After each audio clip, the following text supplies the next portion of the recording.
Très bien. Ben, bienvenue à tous, donc à toutes les personnes qui nous suivent effectivement sur nos réseaux sociaux et donc à nos invités pour cette table ronde d'aujourd'hui. Aujourd'hui, donc la mairie du 6e, 8e arrondissement vous propose une table ronde sur le thème des violences sexistes au travail, thème qui est éminemment d'actualité dans un contexte où effectivement le droit du travail et le travail en général est repensé et où les victimes de violences sexistes, donc les femmes victimes de violences sexistes sortent du silence et rompent le tabou de plus en plus. Il nous semblait primordial à nous, pouvoir public, donc d'organiser un événement tel que celui-ci. Donc moi je suis Lee Ferrero, délégué donc à la lutte contre les discriminations pour le 6e, 8e arrondissement, pour les personnes qui ne verraient pas qui je suis. Et aujourd'hui donc nous accueillons plusieurs intervenantes auquel je vais laisser très prochainement la parole, puisqu'il n'est pas question que ce soit moi, effectivement, qui prenne la parole aujourd'hui. Aujourd'hui, l'idée est bien de valoriser des personnes, donc des femmes qui œuvrent contre les violences sexistes et au travail, et qui ont une expertise dans ce domaine et qui vont donc pouvoir parler de la réalité des violences sexistes au travail aujourd'hui. Alors, nous allons accueillir donc dans un premier temps Madame Dominique Epiphane qui va nous parler un petit peu de l'état des lieux des violences sexistes au travail, donc des différentes formes que peuvent prendre aujourd'hui les violences sexistes, puisqu'elle est sociologue et travaille donc sur cette thématique-là précisément. Dans un second temps, nous aurons une personne qui est engagée, une femme donc victime de violences sexistes au travail, qui viendra nous apporter un témoignage concret pour mettre en place pour apporter une dimension plus concrète, parce qu'effectivement, ce sont encore des choses dont on parle peu. Donc, nous avons la chance aujourd'hui autour de cette table de pouvoir effectivement avoir la parole d'une personne en lutte et d'une personne concernée par cette lutte pour faire pour réparer cette injustice subie et pour faire en sorte que ces violences cessent, surtout. Dans un troisième temps, je reprends le fil conducteur. Dans un troisième temps, nous accueillerons donc Madame Ma Pierre-Louis, qui est juriste au CIDFF, donc le Centre d'information droits des femmes et des familles, et qui nous parlera de l'accompagnement possible pour les personnes qui sont victimes de violences sexistes au travail. Dans un quatrième temps, je crois qu'elle n'est pas encore arrivée.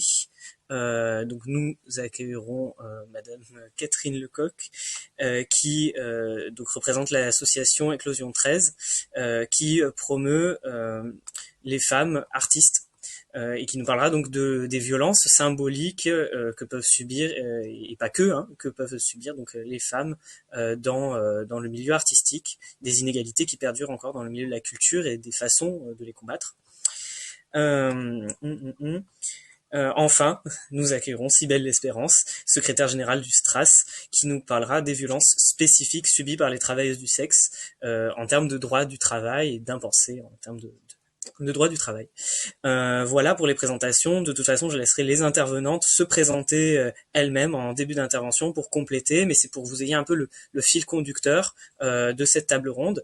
Bien évidemment, à l'issue des interventions, vous pourrez poser toutes les questions que vous souhaitez. J'imagine que quelqu'un dans l'équipe a accès au chat, aux différents chats sur les réseaux sociaux. Sinon, voilà, et nous pourrons donc voir vos questions pour pouvoir y répondre tout simplement et écouter la parole de nos intervenantes pour y répondre.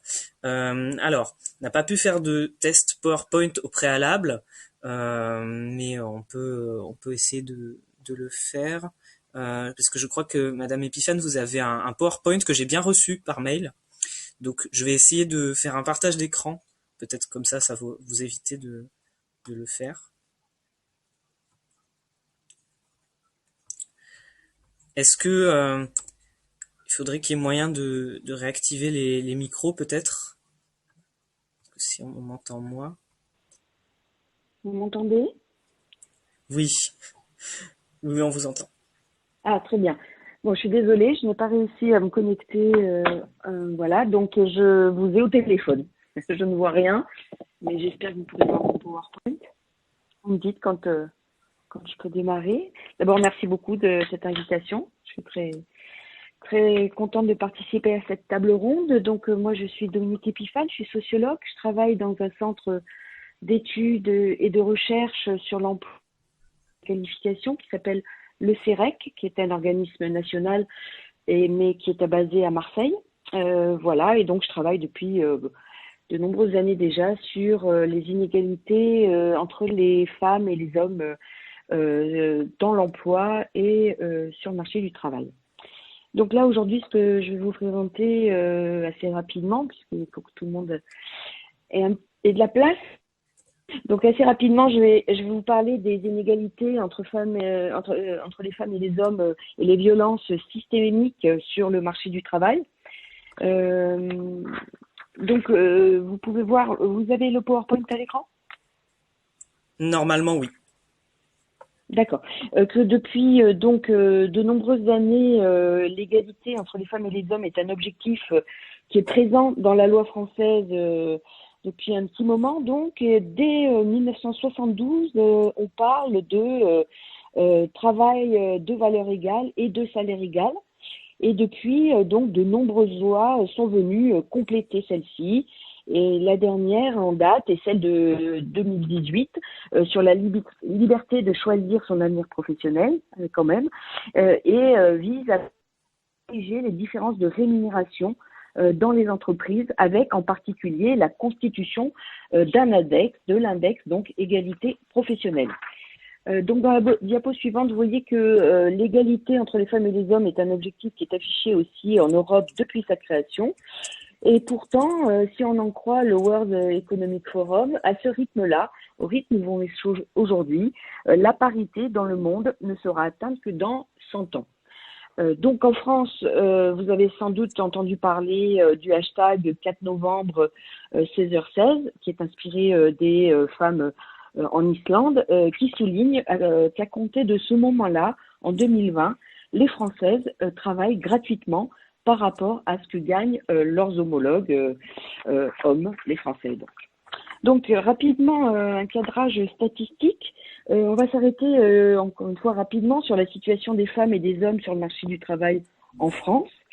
Et on peut voir, grâce au graphique suivant, que si au fil des années, on a assisté à un resserrement des situations des femmes et des hommes, on est passé par exemple de 35% de femmes dans la population active en 1970 à 48% aujourd'hui.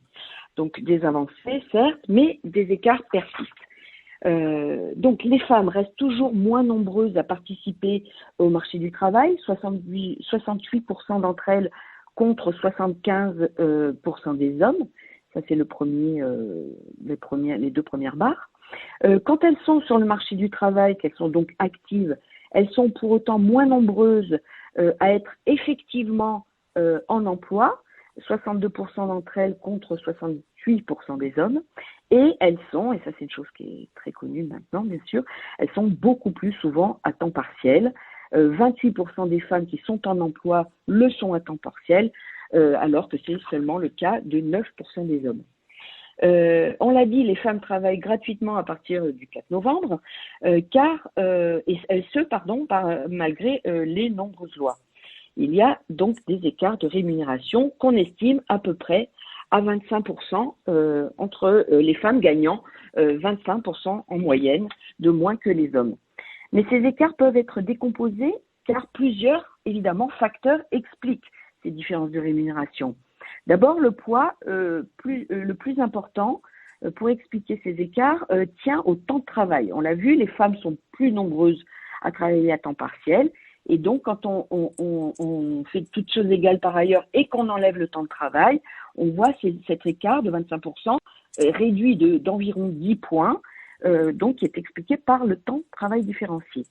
Ensuite, l'écart tient aussi aux métiers différents occupés par les femmes et les hommes, puisque, on le sait, il existe ce qu'on appelle une ségrégation horizontale, c'est-à-dire que les femmes et les hommes n'occupent pas les mêmes secteurs ni les mêmes emplois. Et donc ça explique aussi en partie, il y a des emplois mieux rémunérés que d'autres. Et donc quand on corrige de ces différences d'occupation des emplois, on corrige encore cet écart. Ensuite, il y a aussi un effet de structure d'âge, de contrat de travail, de taille d'entreprise, qui explique aussi 3 points de ces 25%. Mais quand on a essayé de mettre dans les modèles à peu près tout ce qui pourrait objectivement expliquer des écarts, il reste quand même 10% de ces écarts de salaire qu'on dit inexpliqués et donc qui relèveraient de phénomènes potentiellement discriminatoires.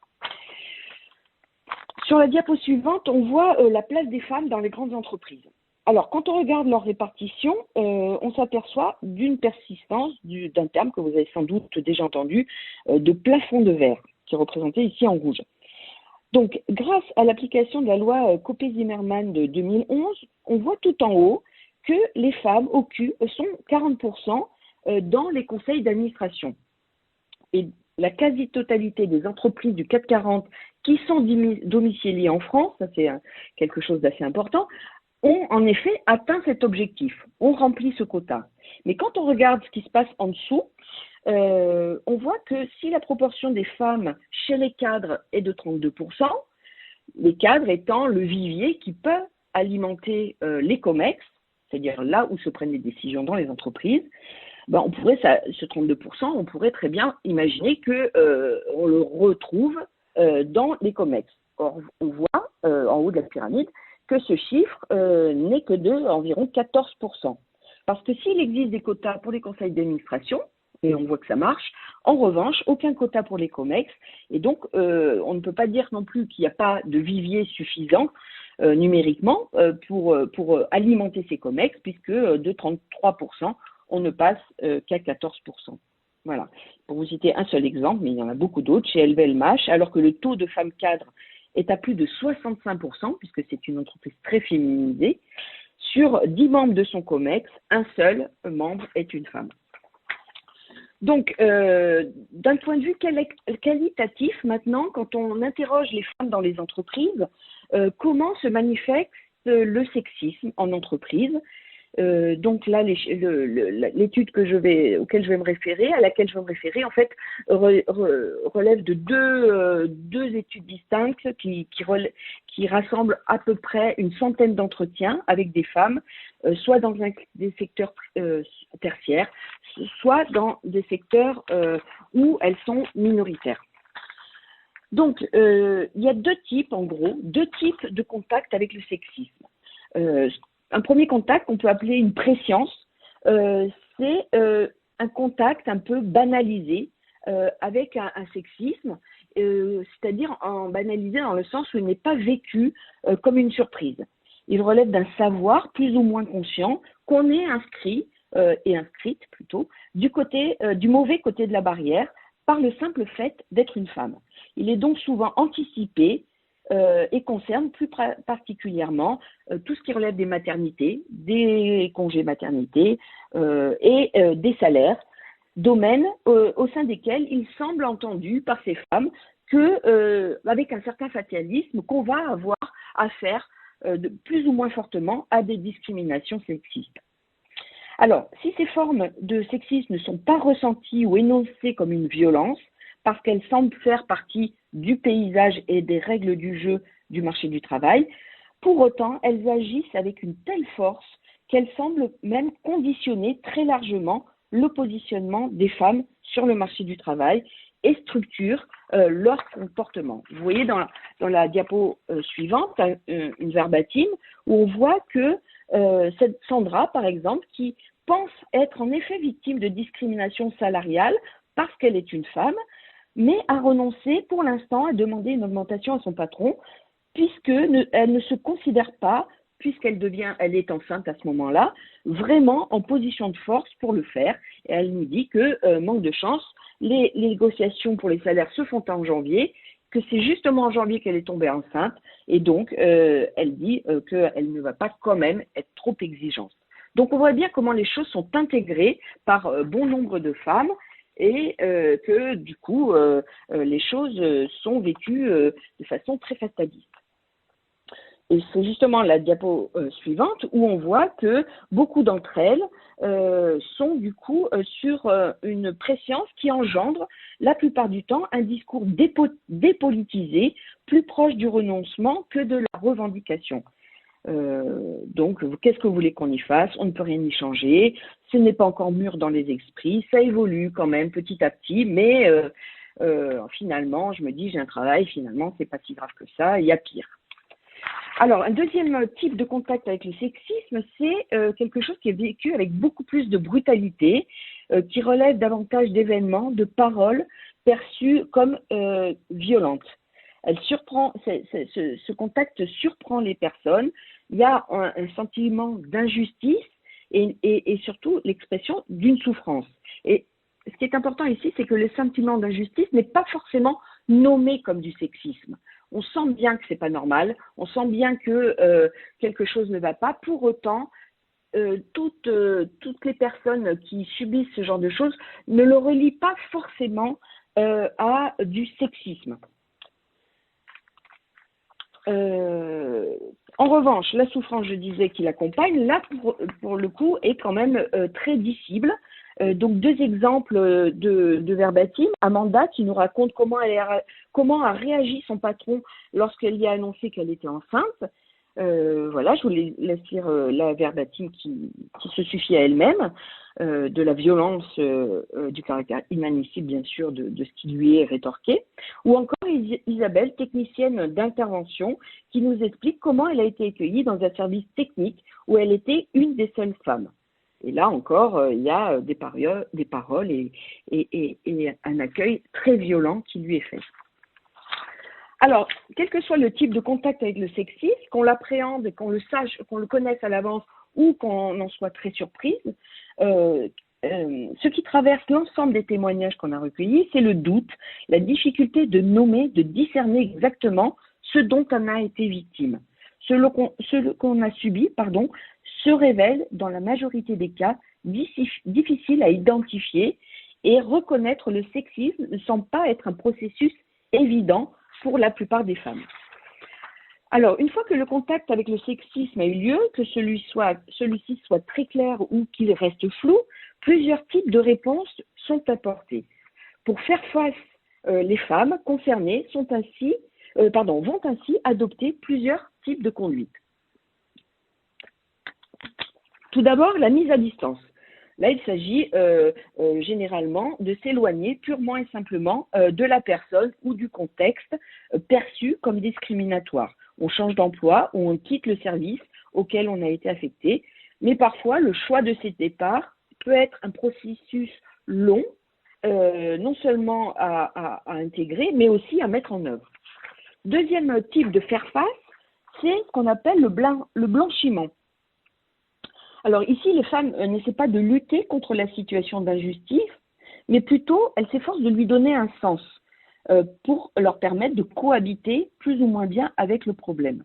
Alors, lui donner un sens, c'est trois façons de faire. En gros, c'est soit s'en attribuer la responsabilité, c'est de ma faute, soit justifier ce qui s'est passé, c'est pas de leur faute, ils sont sous pression, etc. Soit carrément positiver ce qui est arrivé. Donner à l'événement le statut d'épreuve professionnelle dont on sort grandi, renforcé et reconnu dès lors qu'on a été capable de les supporter. Je vais vous donner deux exemples dans les diapos suivantes. Voilà, il y a Lydie qui nous dit qu'elle a été très très mal accueillie parmi les techniciens et on lui a dit tu as voulu venir là, tu te débrouilles. Et avec le recul, enfin en tout cas, c'est ce qu'elle nous dit, Lydie nous dit finalement je les remercie parce que grâce à ça, je me suis dit je vais me débrouiller seule, je vais y arriver et je serai aussi bien qu'eux. Donc ça a été positif. Au début, ça a été des pleurs d'entendre toutes ces réflexions parce que c'était vraiment méchant. Et puis tout doucement, je suis montée en compétence. Ça c'est donc dans le domaine technique, Stéphanie qui elle est infirmière du bloc opératoire et qui nous raconte à quel point les chirurgiens avec qui elle travaille peuvent être très violents dans leur parole, voire même dans leurs gestes. qui nous dit maintenant je connais mieux ma valeur professionnelle, donc je suis moins déstabilisée par ce genre de choses. C'est aussi un moyen pour eux, donc elle parle des chirurgiens, un moyen pour eux de choisir leur collaboratrice. C'est-à-dire qu'une fille qui accepte certaines réflexions, si elle garde son sang-froid, c'est qu'elle peut rester calme quand il y a une situation d'urgence. Donc là, on voit que dans ce cas-là, l'épreuve, et même quand ça relève clairement du sexisme, l'épreuve est vécue comme un bizutage, une sorte de bizutage professionnel, une épreuve à passer pour être reconnue comme quelqu'un de professionnel. Enfin, dernière façon de faire face au sexisme, c'est la résistance. Certaines femmes se révoltent à ce qu'elles perçoivent vraiment comme une injustice. Et en général, cette résistance se fait grâce à un appui du collectif de travail, de syndicats ou d'autres collègues, que ceux-ci soient féminins ou masculins. Ils peuvent aussi être renvoyés à une révolte, comme il n'y a pas de collectif de ce type-là, à une révolte individuelle qui souvent est décrite comme une affaire de caractère. Et ces femmes-là sont sur un registre, moi je ne me laisse pas faire, moi j'ai un caractère fort, et donc on ne va pas marcher sur les pieds. Et donc face à peut-être un manque de collectif, un manque de revendications collectives, certaines vont pouvoir en tout cas s'appuyer sur des ressources personnelles liées à leur caractère. Voilà. On parle même là encore de défis personnels. Je ne me laisse pas abattre, au contraire, ça me donne de l'énergie pour combattre et arriver à me surpasser. Donc pour conclure très rapidement, là encore, ce qu'il faut retenir, c'est que le doute, de toute façon, constitue un obstacle très important dans la dénonciation du sexisme et des éventuelles discriminations rencontrées par les femmes qui en sont victimes. Et puis deuxième chose que dont j'ai pas parlé là, et on pourra en parler si vous le souhaitez dans la discussion, c'est que ce doute trouve aussi sa source dans un positionnement particulier de l'espace social. C'est-à-dire qu'il y a aussi chez les femmes une inégalité entre elles devant la possibilité de reconnaître et de dire, et encore plus de dénoncer le sexisme, soit par leur position professionnelle et sociale, où certaines ont plus de bagages que d'autres pour faire face, soit par une inégalité dans l'environnement de travail où quand il y a des collectifs qui existent, là, il est plus facile, évidemment, de lutter et de ne pas être soumise à ce type de sexisme. Voilà, écoutez, je vais m'arrêter là. Je crois que j'ai largement utilisé mes 10 minutes et je vais laisser la place à mes consoeurs.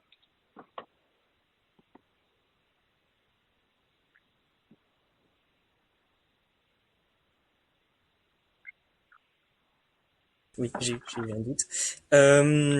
C'est une transition qui est toute trouvée puisqu'on va maintenant laisser la parole donc à une personne qui est une femme impliquée dans un mouvement syndical pour justement faire entendre cette parole et lutter contre ces violences en première ligne. Alors, est-ce que les personnes sont connectées sur la réunion?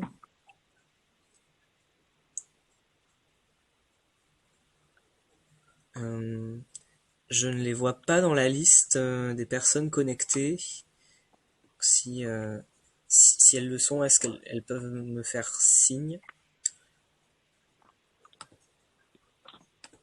dans le chat, par exemple?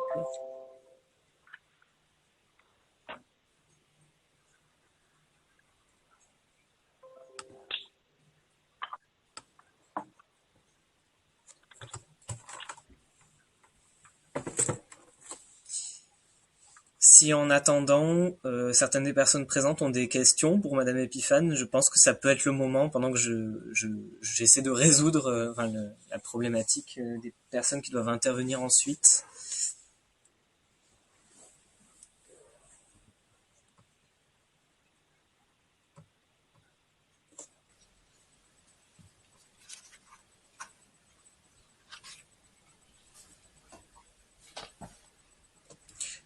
On va intervertir la deuxième intervention et la troisième, je pense, pour permettre la poursuite de cette table ronde, de mon côté, je vais donc essayer de voir où sont qui devaient intervenir dans un second temps.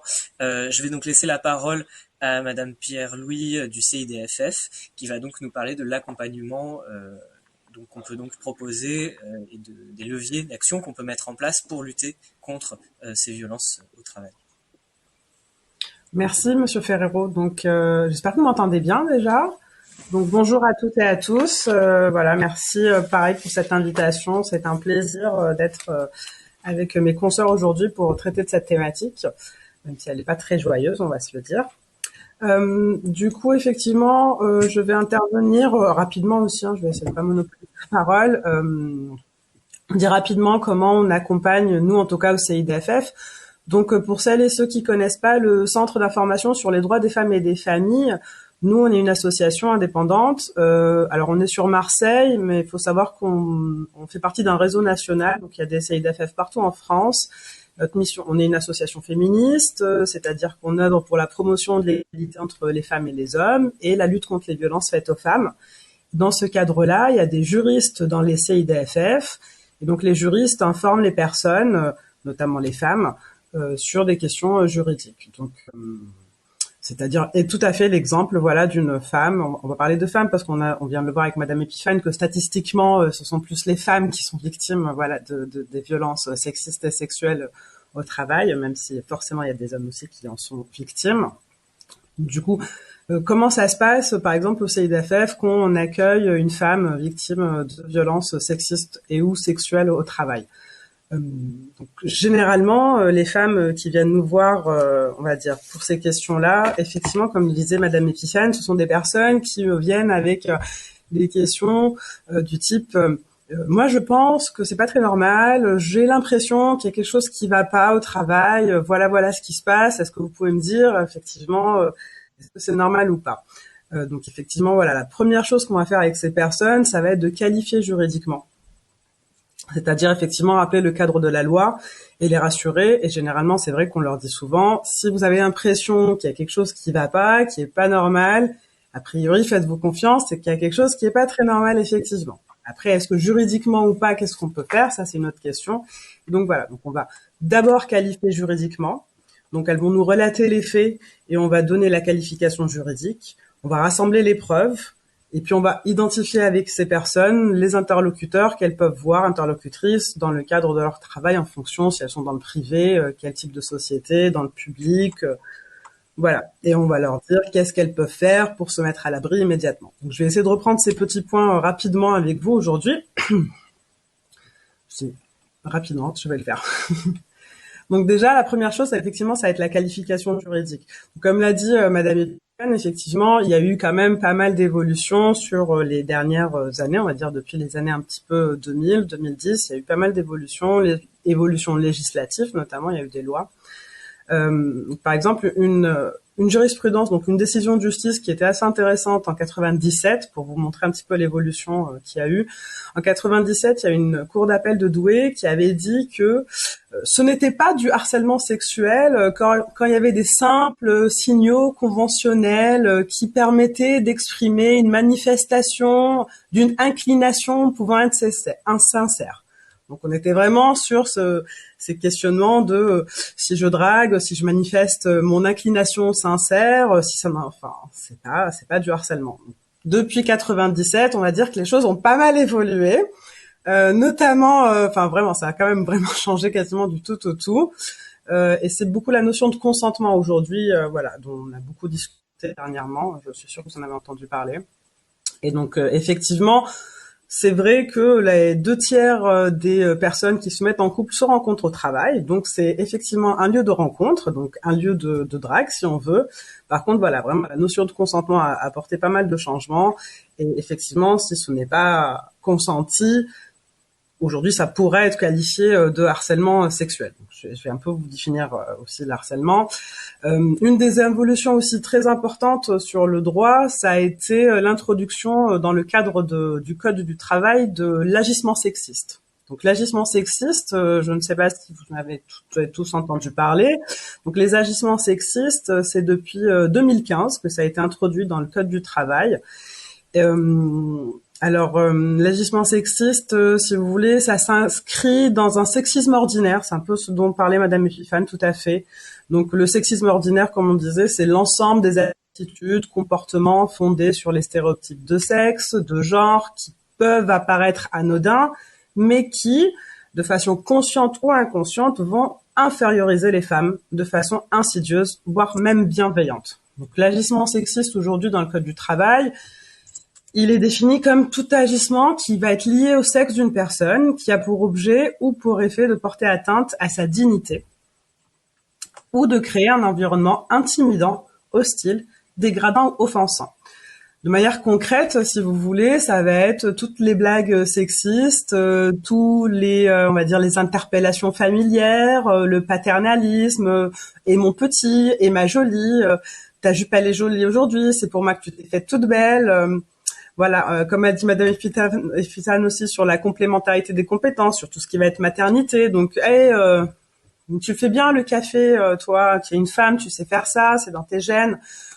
Tout ça, toutes ces petites, on va dire, blagues, comportements, anecdotes qui, il y a quelques années encore, étaient tolérées par la loi. Elles le sont toujours aujourd'hui, assez, comme disait Madame Epiphan, exactement intégrées dans la société, dans nos mentalités, par les hommes et par les femmes. Mais la différence, c'est que depuis 2015, ces blagues, ces propos, ces manques de respect, ce mépris envers les femmes, en tout cas sexiste de manière générale, que c'est plutôt la féminité, on va dire, qui va être montrée du doigt, est interdit par le Code du travail. Donc l'agissement sexiste aujourd'hui est puni par le Code du travail. Alors ça veut dire quoi que peut être puni par le Code du travail? C'est ça qu'on va voir ensemble aussi. Peut-être aussi vous dire quand même deux mots. Je fais ma juriste, mais donc pour parler du harcèlement sexuel, parce que c'est quand même important. Donc du coup, le harcèlement sexuel, on va distinguer entre le harcèlement, on va dire, de climat et le harcèlement de chantage. Le harcèlement de climat, ça va être des propos, des comportements répétés, des petites, enfin encore une fois, toutes les blagues d'un goût douteux, réitérées, des blagues obscènes.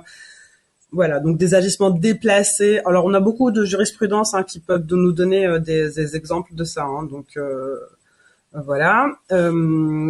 On va avoir exactement la même idée que pour l'agissement sexiste, l'atteinte à la dignité et la situation intimidante, hostile, offensante. Donc des propos réitérés sur le physique, ça peut être considéré en tout cas comme du harcèlement sexuel. Donc ça c'est le harcèlement de climat, donc des petits actes, des petits propos répétés. Et on a aussi le harcèlement dit chantage. Et là ça va être un acte unique, mais avec une pression grave. Donc ça va être typiquement, je donne le cliché, mais typiquement le supérieur hiérarchique qui dit si tu veux une promotion, il va falloir être gentil. Donc voilà, donc but réel ou apparent, c'est important. Être gentil, donc ça veut bien dire ce que ça veut dire. Donc j'ai un acte unique, mais assez grave pour être qualifié de harcèlement sexuel. Donc voilà. Donc je disais, on qualifie juridiquement parce que donc du coup nous la personne va venir nous voir, elle va nous dire voilà, moi je subis ça. À nous en tant que juriste de faire la part des choses et de dire donc cet élément, ça va être effectivement qualifié d'agissement sexiste. Ces blagues, c'est pas possible, c'est pas normal de 1, c'est interdit par la loi de 2. Vous subissez quelque chose, c'est pas vous la responsable. Donc ça va être du agissement sexiste, ça va être du harcèlement sexuel, mais on va aussi pouvoir parce que là, je parle que de propos. Donc là, il n'y a pas eu de contact physique. S'il y a du contact physique, va falloir voir si c'est une agression ou pas sexuelle, si c'est sur les parties intimes ou si c'est érotique, on va dire. Ça peut être aussi des injures, donc les injures publiques ou non publiques. Donc traiter quelqu'un, je vais être cash, mais c'est parce que c'est comme ça, de chienne ou de salope ou de quoi que ce soit, par texto, par exemple, c'est une injure non publique, mais c'est interdit par la loi. Pareil, dans une salle, dans un déjeuner professionnel ou dans une réunion d'équipe, insulter les gens, c'est interdit. L'injure sexiste, c'est interdit par la loi. Et donc, du coup, voilà. Donc on va voir avec la personne, effectivement, lui dire tout ça c'est pas normal et ça c'est interdit par la loi. Alors parfois on va être dans des situations où sur certains éléments effectivement ce n'est pas interdit par la loi. Ça n'empêche pas forcément, on le sait très bien, que ça a des impacts sur la santé psychique ou physique de la personne. Hein. Parce que si on va être sur du sexisme, comme on le dit, bienveillant, c'est vrai qu'aujourd'hui, c'est encore pas très évident de prouver que ça porte quand même atteinte à la dignité, mais parce que, comme le disait Madame Epiphane, le sexisme ordinaire, il est quand même bien ancré. Avec l'éducation, j'espère que dans quelques années, on pourra passer autre, mais pour l'instant, voilà, c'est un peu parfois pas si simple que ça. Voilà pour les définitions un peu simples et rapides sur ces harcèlements, en sachant que donc du coup, ce n'est pas, donc je disais tout à l'heure, le consentement est important et c'est là qu'on en parle, c'est que ce n'est pas à la victime de démontrer qu'elle n'était pas consentante, hein. À un moment donné, ça va être à l'harceleur ou à l'agresseur, en tout cas, de démontrer que la victime n'était pas consentante. Savoir que quand il y a un doute, le doute va bénéficier au prévenu, hein. Donc les juges, ils ont quand même une interprétation assez, voilà, d'ici un doute, si c'est équivoque, c'est l'agresseur qui va s'en sortir. Mais en tout cas, ce n'est pas à la victime de montrer qu'elle était pas consentante. Alors, quand je dis démontrer, c'est là qu'on va parler un petit peu du nerf de la guerre. On va parler de la preuve, des preuves que les victimes peuvent apporter. Donc, une fois qu'on a qualifié juridiquement, il va falloir rassembler les preuves. Alors, si dans la théorie, on va dire que la preuve du harcèlement sexuel, sexiste, de l'agissement sexiste peut se faire par tout moyen. C'est-à-dire qu'on peut avoir des textos, des mails, des attestations, des témoignages, tout ça, ce sont effectivement des preuves. On a même eu une affaire avec des post-it. Donc la personne, elle a gagné parce qu'elle avait un classeur rempli de post-it que son harceleur laissait tous les jours sur son bureau, des petits post-it. Il y a eu un graphologue qui a été expertisé. Il a bien prouvé que c'était monsieur qui avait rédigé tous les post-it. Donc voilà, donc tout moyen de preuve. Ce qui va être compliqué, ça va être quand j'ai pas du tout de preuves ou que mes collègues ne veulent pas témoigner, parce que ça peut tout à fait arriver, parce que dans la réalité, c'est comme ça que ça se passe. Alors comment je peux faire pour acter les choses? Là, c'est important. Ce qu'on leur recommande généralement, c'est vraiment de faire de l'écrit. Alors, je sais que ça a l'air tout simple et tout bête, mais effectivement, faire des mails. C'est-à-dire envoyer un mail à la personne en lui disant par écrit voilà ce que tu m'as dit l'autre jour, ça m'a mis très mal à l'aise, tu sais que c'est pas légal en plus, alors le dire ou pas, voilà, en tout cas envoyer un mail en disant voilà ce que tu m'as dit l'autre jour, voilà ce que tu as fait et je ne suis pas d'accord. La personne qu'on incrimine, si elle ne vous répond pas, si elle ne répond pas dans un mail en disant ce n'est pas vrai, voilà, c'est pas du tout vrai, et ben en fait si elle répond pas, on va pouvoir considérer que les faits sont avérés. Ça va être un début de preuve. Un mail à cette personne et que la personne elle me répond pas par écrit, qu'elle me croise dans le couloir et que dans le couloir elle me dit ton mail il sert à rien, tu inventes, c'est pas vrai, ben pareil, ou qu'elle insiste, qu'elle me reharcèle, qu'elle me redit des choses qui relèvent de l'harcèlement sexuel ou de l'agissement sexiste, je lui renvoie un mail derrière. Ça vraiment, ça peut paraître compliqué à faire et redondant et ça prend du temps, mais c'est vraiment le seul moyen d'acter les choses. Donc c'est vraiment très important, c'est vraiment ce qu'on leur dit aux victimes, on leur dit écoutez, envoyez des mails. Et tant que la personne, elle ne nie pas, eh ben, ça vous fera un début de preuve. Pareil, hein, on n'a pas le droit en France d'enregistrer les personnes à leur insu. Donc, je n'ai pas le droit d'enregistrer quelqu'un à son insu. Par contre, dans le cadre du droit pénal, je peux utiliser un enregistrement qui a été fait à l'insu de la personne.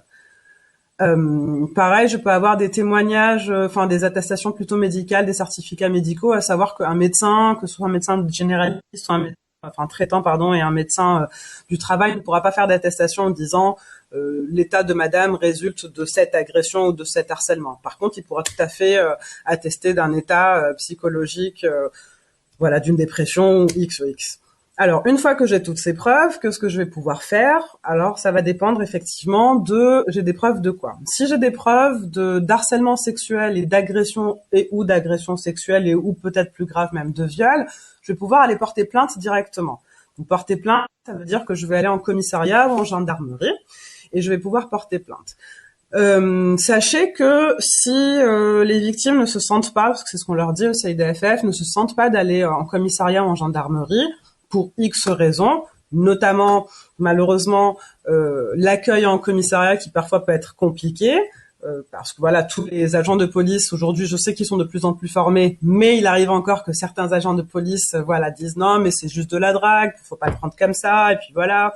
Donc, si on a un peu envie d'être confronté à ça ou que ça se passe comme ça, donc déjà sachez que ils ont l'obligation de prendre la plainte, c'est pas une possibilité, ils ont l'obligation de prendre la plainte. On peut sur Marseille, mais même sur ailleurs, sur Marseille, il y a des pôles psychosociaux dans les commissariats, c'est-à-dire que sur les 3 divisions de Marseille, il y a une intervenante sociale et un psychologue en binôme qui reçoivent les victimes et qui accompagnent les victimes sur leur dépôt de plainte et qui font le lien avec les agents de police sur l'ensemble de la procédure. Et donc ça, c'est vraiment un super outil, il faut l'utiliser, je pense. Et puis enfin, si on peut pas se déplacer ou si on n'est vraiment pas en capacité de se déplacer pour X raisons, on peut aussi porter plainte par courrier recommandé avec accusé de réception au procureur de la République. En sachant que voilà, ce n'est pas à vous de qualifier encore une fois juridiquement, c'est pas à la victime elle a juste à donner les éléments qu'elle a, et puis après au procureur de qualifier, à l'enquête de faire à la police. Si jamais la plainte est classée, on peut tout à fait aussi, si on a assez d'éléments et qu'on est convaincu, on peut aussi faire une citation directe avec constitution de partie civile. Bon, là, je rentre dans les détails, c'est pas ça, pas très important. On va dire que par rapport à un dépôt de plainte en commissariat ou chez le procureur de la République, ce qui est problématique en France, je vais parler un peu de théorie, mais je parle aussi un peu de pratique, ça va être la lenteur des procédures, le manque de moyens qu'on a en France sur les procédures juridiques, notamment sur le pénal. Sachez que pour des faits d'harcèlement sexuel, alors notre but c'est pas du tout de décourager les victimes à aller porter plainte, hein, mais on essaye quand même de les prévenir, voilà, de l'engrenage dans lequel elles vont être confrontées, et notamment pour des faits de harcèlement sexuel, il faut compter une décision de justice au bout de 7 ans, 8 ans parfois, donc ça peut être long et éprouvant pour les victimes. Donc c'est là aussi où nous, notre rôle, ça va être de voir vraiment avec la victime où elle en est et qu'est-ce qu'elle veut surtout. Voilà, est-ce que elle veut aller porter plainte, parce que bon bah toutes les personnes on n'est pas identiques, donc il y a certaines personnes qui veulent porter plainte, il y a certaines qui veulent une condamnation, il y en a qui veulent juste se reconstruire, suivre une thérapie ou pas, que le contrat se termine. Donc en fonction de la volonté de la victime, de la personne, on va voir effectivement qu'est-ce qu'elle va faire. En tout cas, nous on lui propose effectivement toutes les possibilités. À savoir que en France, sur les derniers chiffres de l'enquête cadre de vie et sécurité, donc récemment, il y a sur les violences sexistes et sexuelles au travail 7% de dépôts de plainte. Donc c'est vraiment pas beaucoup, hein. 7% de dépôts de plainte, donc 93%, il se passe pas grand-chose, en tout cas pas au niveau de la police. Alors, ce qui est important de savoir surtout, c'est qu'à côté de cette procédure, on va dire, au pénal, il faut aussi, enfin, on recommande aussi, parce que ça fait aussi partie des possibilités, de signaler la situation à la structure employeuse. Alors, pareil avec l'évolution législative, il y a aujourd'hui obligation pour l'employeur de tenir compte des violences sexistes et sexuelles. Elles sont reconnues aujourd'hui comme des risques psychosociaux. Vous savez, les employeurs, ils doivent avoir un document unique de risques psychosociaux. Et dans les risques psychosociaux, aujourd'hui, on compte les violences sexistes et sexuelles parce qu'aujourd'hui, on sait que c'est un véritable risque, hein. Ça arrive et donc c'est pris en compte. Donc effectivement, alors c'est une petite différence entre le privé et le public. On n'a pas tout à fait les mêmes délais de prescription sur l'agissement sexiste, par exemple. Dans le public, dans la fonction publique, on a jusqu'à 3 ans pour déclarer à son supérieur hiérarchique. Dans le privé, on a 2 mois. Pour le harcèlement sexuel, c'est plus long, hein. Alors, du coup, que je sois dans le privé ou que je sois dans le public, effectivement, je vais tenir au courant mon responsable hiérarchique. Dans le privé, en fonction de si c'est une petite société, si c'est une grosse entreprise ou pas, aujourd'hui, pour les entreprises de plus de 250 salariés, il y a obligatoirement un référent sexisme dans l'entreprise. C'est obligatoire par la loi depuis récemment. Sinon, je peux quand même aller voir mon référent RH, mon CSE ou mon employeur. Ça va être plus compliqué quand ça va être l'employeur lui-même ou le supérieur hiérarchique lui-même qui est auteur, on va dire, du harcèlement, des agressions. Si c'est le cas, ben on le fait pas. On va directement porter plainte ou on va directement voir l'inspection du travail, par exemple. Et si c'est une grande entreprise, je vais voir voilà la personne référente. Et dans le public, je sais, je le dis pas parce que du coup j'ai été salarié de mairie. Dans la fonction publique, il y a depuis mai 2020 une procédure spécifique pour faire remonter tout ce qui est violence sexiste et sexuelle. Donc pareil, vous rapprochez un petit peu, mais ça doit être écrit quelque part dans vos règlements, dans vos procédures. Donc, je peux aussi aller voir une déléguée syndicale en sachant que, donc, du coup, si je fais remonter à mon supérieur hiérarchique, à mon employeur, ce que je disais, l'employeur a l'obligation par la loi de faire cesser, en tout cas de prendre toutes les dispositions nécessaires pour faire cesser et prévenir le harcèlement sexuel. Donc, d'y mettre un terme et de le sanctionner.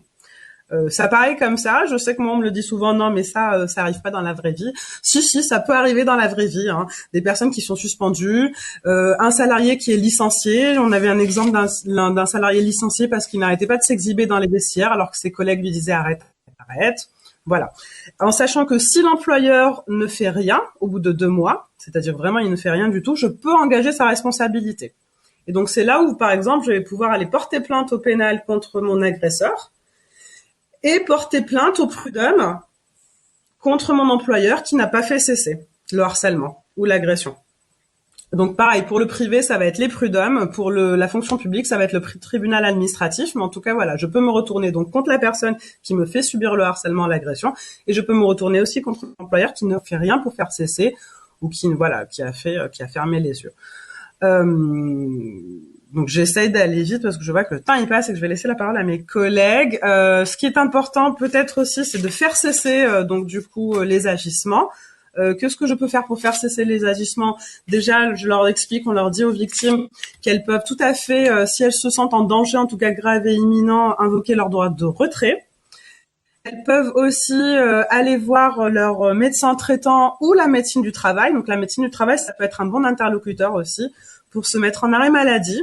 On peut aussi même se retrouver en maladie professionnelle. Hein. Si je suis en dépression parce que je subis du harcèlement depuis des années, ça pourrait être considéré qualifié de maladie professionnelle. Donc arrêt maladie, voire inaptitude. Sinon le droit de retrait.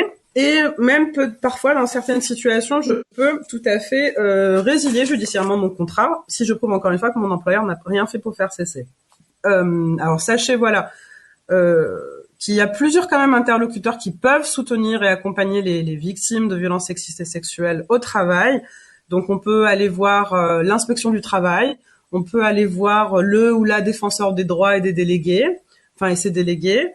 Notamment la grande association, c'est l'association de violence européenne contre les violences faites aux femmes au travail, donc la VFT. Je pourrais vous communiquer les coordonnées si vous voulez dans le chat ou ailleurs. Voilà, des associations telles que le CIDFF, des syndicats, mais en tout cas voilà, ne pas rester seul, se faire entourer et puis surtout voilà, que veut la victime, qu'est-ce qu'elle veut faire et en sachant est-ce qu'elle veut obtenir une condamnation, est-ce qu'elle veut se reconstruire.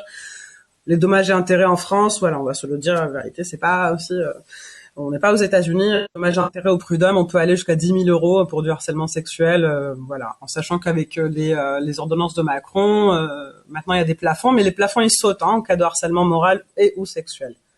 Alors, je vois que le temps il passe, donc je vais pas, je vais m'arrêter là. Je regarde. Après, peut-être oui, une dernière chose quand même qui est importante. Si jamais vous n'êtes pas victime vous-même, mais que vous êtes témoin de quelqu'un d'agression, d'harcèlement, sachez que tous les salariés ont l'obligation normalement aussi de préserver la santé de leurs collègues, donc ne pas se mettre en danger, c'est pas le but, mais de rapporter au supérieur hiérarchique. Si la victime elle-même n'est pas en capacité de rapporter au supérieur hiérarchique, on peut tout à fait le faire nous-mêmes et dire voilà. Sachant que les médecins du travail, pareil, ils ont l'obligation, s'il y a plusieurs personnes qui leur disent qu'elles sont victimes de harcèlement d'un harceleur, de faire remonter. Donc voilà, je vais m'arrêter là. Merci pour votre écoute. Je passe la parole à mes collègues, mes consoeurs. Merci à vous, Madame Pierre-Louis, pour ces éclairages très importants. J'ajoute qu'effectivement, nous prenons les contacts avec plaisir. Nous essayons donc à la mairie du 6-8 de commencer un annuaire de ressources pour que les personnes donc qui veulent s'impliquer contre les violences sexistes et contre le sexisme en général puissent agir pour que les victimes puissent être accompagnées, puissent être entendues. Et donc effectivement, nous avons le projet d'ouvrir donc une page de ressources qui est déjà embryonnaire pour l'instant, mais qui a vocation à être étoffé tout au long du temps, avec des contacts Nous avons diffusé un flyer en ce sens dans toutes les infrastructures qui dépendent de la mairie de secteur pour diffuser très largement, surtout dans cette période de confinement, les contacts qui permettent aux personnes victimes de violences sexistes et aux personnes victimes de violences LGBTI-phobes également d'avoir les contacts pour trouver un appui et se sortir de ces situations intolérables. Donc, nous allons maintenant écouter la personne que nous n'avons pas pu écouter précédemment, donc dont le pseudonyme est Libérer la parole, si c'est possible de voilà. Donc, il va se présenter elle-même, et donc il s'agit effectivement d'une femme qui est en lutte au sein de son entreprise, au travers donc d'une organisation syndicale pour obtenir réparation et faire cesser des violences sexistes. Bonjour à toutes et tous. Tout d'abord, merci de nous recevoir. Nous sommes deux. J'accompagne ma collègue qui va s'exprimer. Pour des raisons d'anonymat, nous n'énoncerons pas nos noms, mais merci de votre compréhension. Et puis surtout, nous tenons à vous remercier de nous offrir cet espace de parole. Bonjour à tous, et je tiens d'abord à effectivement vous remercier et à m'excuser par avance pour les petits moments d'hésitation, de vide que je vais pouvoir avoir au moment de la lecture de ce qui a été écrit. Désolée aussi pour le fait que ce soit de la lecture. Alors, mon parcours dans le social. Pardon. De mon sourire à mon empathie maladive. Pendant l'entretien, comme je ne suis pas du secteur du social, on me dit « De toute façon, vous serez très bien sur ce poste. Je l'ai su dès que vous avez souri. Vous serez parfaite. Vous avez l'air douée, intelligente, mais vous n'évoluerez pas. Vous n'êtes pas diplômée, les partenaires sont attentifs à tout ça. Je ne sais rien de ce que signifie réellement éducation populaire à ce moment-là, alors ce constat me paraît cohérent. Mon manque de diplôme est un sujet depuis que j'ai renoncé au bac. Je ne rencontre le directeur de l'équipement qu'environ 2 semaines après ma prise de fonction. Je ne peux pas oublier ce moment. Il entre, il me voit, s'arrête. Je me tiens à 3,50 m de lui, debout, talons ouverts, robe chemise et rouge à lèvres. Il me balaie de haut en bas, de bas en haut, et malgré lui, un sourire de satisfaction se dresse en coin d'une bouche qui s'ouvre pour me lancer toute la perfection qu'il me prête d'emblée. Je vois malgré lui que je lui tape dans l'œil, pour reprendre les termes d'un love coach qui traite du sujet de la séduction au travail. Ce regard, je le reconnais à nouveau lorsqu'il me parlera de connaissances féminines communes, ou de certaines habitantes lorsque nous parlerons mobilisation. L'une d'entre elles sera même affubulée de la particule « la petite » chaque fois qu'il prononcera son nom, la pupille clairement dilatée. Son intérêt pour moi s'est clairement exprimé à l'occasion d'un échange que j'ai essayé d'avoir lui sur la manière dont son destin personnel et son parcours professionnel s'étaient mêlés. Il m'a alors fixé, les bras croisés devant lui, en appui ferme sur la table qui nous séparait, a répondu qu'il fallait lire son mémoire pour ça, et lançant un rapide regard au-dessus de son épaule droite, il ajoute, sourire en coin, mais attention, quand on lit mon mémoire, on ne peut pas s'empêcher de tomber amoureux de moi.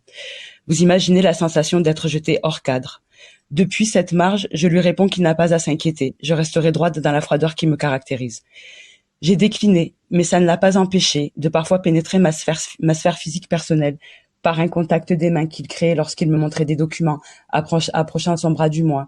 Je m'éloigne, il recommence. Je m'éloigne, il recommence. Dès lors, je sais que nos rapports seront sous l'influence en filigrane de ces moments.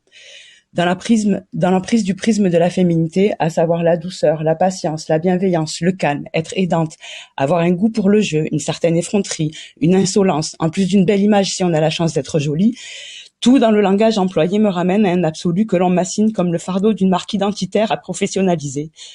Le poste de médiatrice enfance, famille, quartier m'est alors proposé, car je démontre dans mon implication sur l'aide alimentaire que j'aime veiller à ce que les familles ne manquent de rien. Mais mon insolence, parfois, laisse dubitatif quant à mes rapports avec les futures institutions. Avant ça, on me propose un poste d'agent administratif, car comme je fais de l'accompagnement au droit, j'aime aider et j'aime faire des papiers. On oublie que je suis payée pour le faire et à aucun moment l'accompagnement professionnel vient sur le tapis alors que j'ai un contrat PEC. Ce que je veux dire, c'est que le langage employé fait les critères d'émission des futurs postes que l'on me propose. Ainsi, l'idée de médiation scolaire enfance-quartier, ça revient à chouchouter les familles, à exercer comme une femme maternante se doit de le faire. Mon avenir se confond avec mon genre, de même que pour les bénévoles. Quand on sollicite les femmes bénévoles, ce n'est pas pour accompagner un chantier de construction sur le développement d'un secteur, c'est pour faire des gâteaux, du couscous. Il y a aussi une usagère qui s'est vue confondue avec un saint nourricier dans son portage quasiment seul de l'aide alimentaire au moment dur du premier confinement, et un objet de fantasme plus large qui l'a conduite à être sollicitée pour rester correcte sur une relation allant vers d'autres affinités.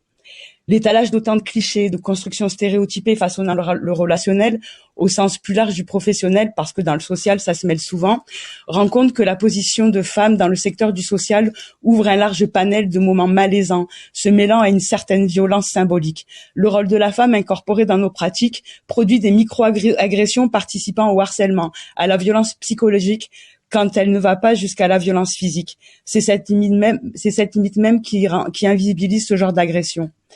Dans le secteur du social, il y a une surreprésentation des femmes, mais le constat est que la symbolique du caractère féminin construit une position genrée de l'emploi de celle-ci. La charge de la symbolique du féminin de certains postes dans ce secteur pose la question, au jour des nouveaux courants de pensée, que les critères sur lesquels s'appuient les missions des travailleuses sociales peuvent se retourner contre elles, et que tout ce système est à reconsidérer aujourd'hui, loin du déterminisme.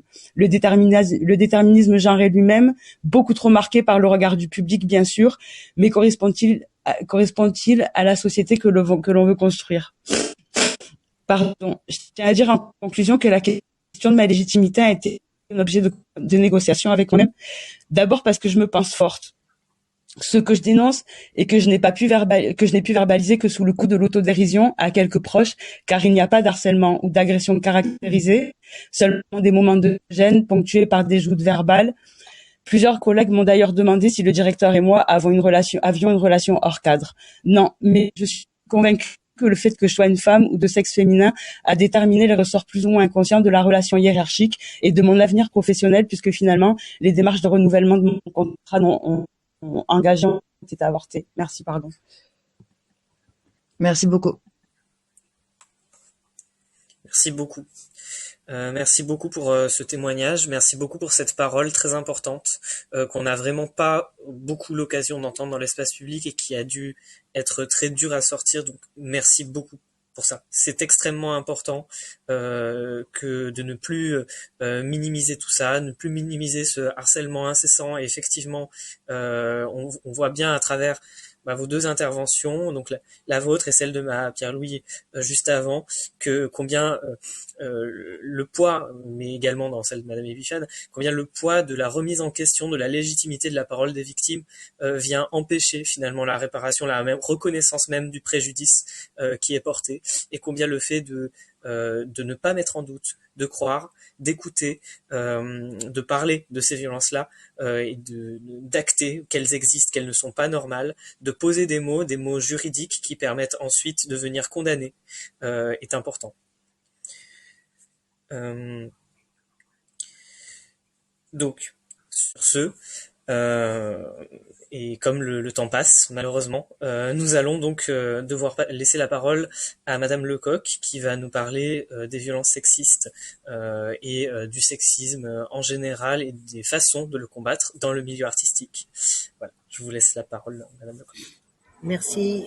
Vous m'entendez? C'est bon? Est-ce que vous m'entendez? Oui, on vous entend. Oui. D'accord. Je suis désolée déjà pour mon retard, mais j'étais en manifestation là pour les services publics et je suis dans un théâtre occupé, donc ça va être un petit peu compliqué peut-être pour la communication, mais on va faire au mieux.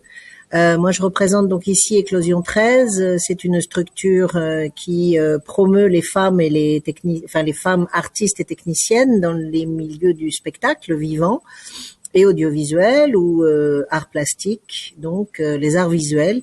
Et on s'aperçoit qu'effectivement, dans nos secteurs, il y a énormément de pression. Là, ce que je viens d'entendre avec cette personne qui s'est livrée avec beaucoup d'émotion sur son parcours, eh bien, nous avons dans nos secteurs, nous, tous les jours, ce genre de situation et qui sont des chantages assez odieux au travail, à l'emploi, enfin, voilà, pour un rôle, pour une mission, pour aussi bien un contrat technique que on le sait plus au niveau donc des actrices et des personnes qui sont sur scène ou devant la caméra, mais enfin ça se passe à tous les niveaux, y compris chez les musiciennes. Voilà, donc nous dénonçons tout ça. C'est un travail de longue haleine au quotidien, enfin par nos spectacles, mais pas seulement, par le militantisme qui en découle aussi au quotidien dans tous les secteurs, d'alerter, de former également, puisque nous nous adressons aux jeunes générations et nous essayons de donner des outils aux jeunes femmes pour qu'elles ne se laissent plus abuser par des employeurs mal intentionnés. Alors c'est vrai que c'est toujours très très compliqué d'être à la place des autres. Quand on a besoin de travailler, parfois malheureusement on se tait. Et il faut pas se taire. Voilà, je pense que le maître mot en fait de ce que nous essayons de travailler, c'est de vraiment parler, de libérer la parole, d'essayer de trouver des points d'appui justement. Et Éclosion 13 en est un pour dénoncer ce genre de pratique et de mettre en place aussi des formations, des ateliers de réflexion, de s'armer en fait contre ce genre de chantage ou de violence sexuelle ou de chantage sexuel tout simplement contre rémunération d'un travail. Enfin, j'entends bien là d'un spectacle, d'un film ou autre, ou d'un concert. Il faut aussi être persuadé de sa richesse personnelle et intérieure et vraiment de pouvoir affirmer que son travail est la seule richesse à apporter et pas son physique ou sa personne, et que ça mérite salaire, tout simplement. Ça, c'est un salaire obligatoire. Alors on sait aussi qu'il y a peu de femmes dans les secteurs justement valorisants, et ça c'est un problème. C'est-à-dire que plus on aura de femmes sans doute dans nos secteurs, et moins on aura le besoin en tout cas de se battre contre ces machismes et patriarcats ambiants. On a 52% d'étudiantes dans les milieux du spectacle vivant, des artistes, et on ne retrouve en fait dans le spectacle vivant véritablement qu'1% de compositrices. C'est pour vous donner un tout petit peu là une échelle de valeur par rapport à ce travail qu'il faut faire. En fait, la présence des femmes est importante. On a 4% de chefs d'orchestre, 5% de librettistes, 21% seulement d'autrices, et on le voit. On le voit dans les scénarios, on le voit dans les films, on voit aussi le jeunisme, c'est-à-dire au-delà d'un certain âge, votre ticket n'est plus valable. Il faudra attendre un long tunnel pour pouvoir réapparaître une fois que vous serez stigmatisé vis-à-vis de votre âge, c'est-à-dire d'être grand-mère avec des rides, les rides qui vont bien, les cheveux blancs qui vont bien, et voilà. Enfin, on a encore une image de la femme dans cette société qui est assez stéréotypée et assez déplorable. 27% seulement de metteuses en scène. Et quand on dit metteuse en scène, on dit aussi budget. Et bizarrement, les budgets attribués aux femmes sont moins importants pour un même projet que pour un homme. Ça aussi, on peut se poser des questions par rapport à ça. Et il y a toujours évidemment un écart de salaire de 20% entre les hommes et les femmes dans nos métiers. Ça, c'est une vraie violence aussi qu'on dénonce, qu'on essaye de travailler. Donc, bon, c'est un travail un peu long, un peu qui est pas toujours mis en lumière, bien sûr, et on le voit nous par exemple pour Éclosion 13, on a un mal fou à avoir des fonds pour pouvoir faire tourner l'association, alors qu'on a plus de 80 adhérentes et qui politiquement ont envie que les choses changent aussi, c'est-à-dire qu'on n'est pas là uniquement pour produire de l'artistique, on est là aussi pour produire de la pensée et un cadre de sociétal qui nous convienne, c'est-à-dire quelque chose d'autre à vivre en tant que femme. Je sais pas, je veux pas faire une longue conférence, je ne sais pas exactement quel est le mode que vous avez privilégié, mais voilà, comme je viens d'arriver, j'ai pas entendu tout le monde. Si vous avez des questions ou je sais pas. Merci en tout cas pour cette intervention. Je pense qu'effectivement, ces chiffres-là étaient très éloquents et font vraiment écho à tout ce qui a été dit auparavant, au pourcentage effectivement de femmes dans les comités exécutifs d'entreprise et au fait que la violence symbolique, effectivement, qui est encore aujourd'hui présente à l'égard des femmes et qui leur interdit, hein, avec le concept de plafond de verre que nous a expliqué Madame Epiphan, l'accès finalement au poste à responsabilité. Je pense que c'est des choses qui méritait réellement d'être rappelé. Effectivement, que... Oui, vous voulez compléter? Oui, voilà, je peux vous donner un petit panel aussi au niveau du cinéma, c'est-à-dire ça aussi, ce sont des chiffres. J'ai essayé de me nommer là en bas, puis je vois que ça marque pas, je sais pas pourquoi, mais bon, ça n'a pas marqué, ça c'est les arcanes de la technologie.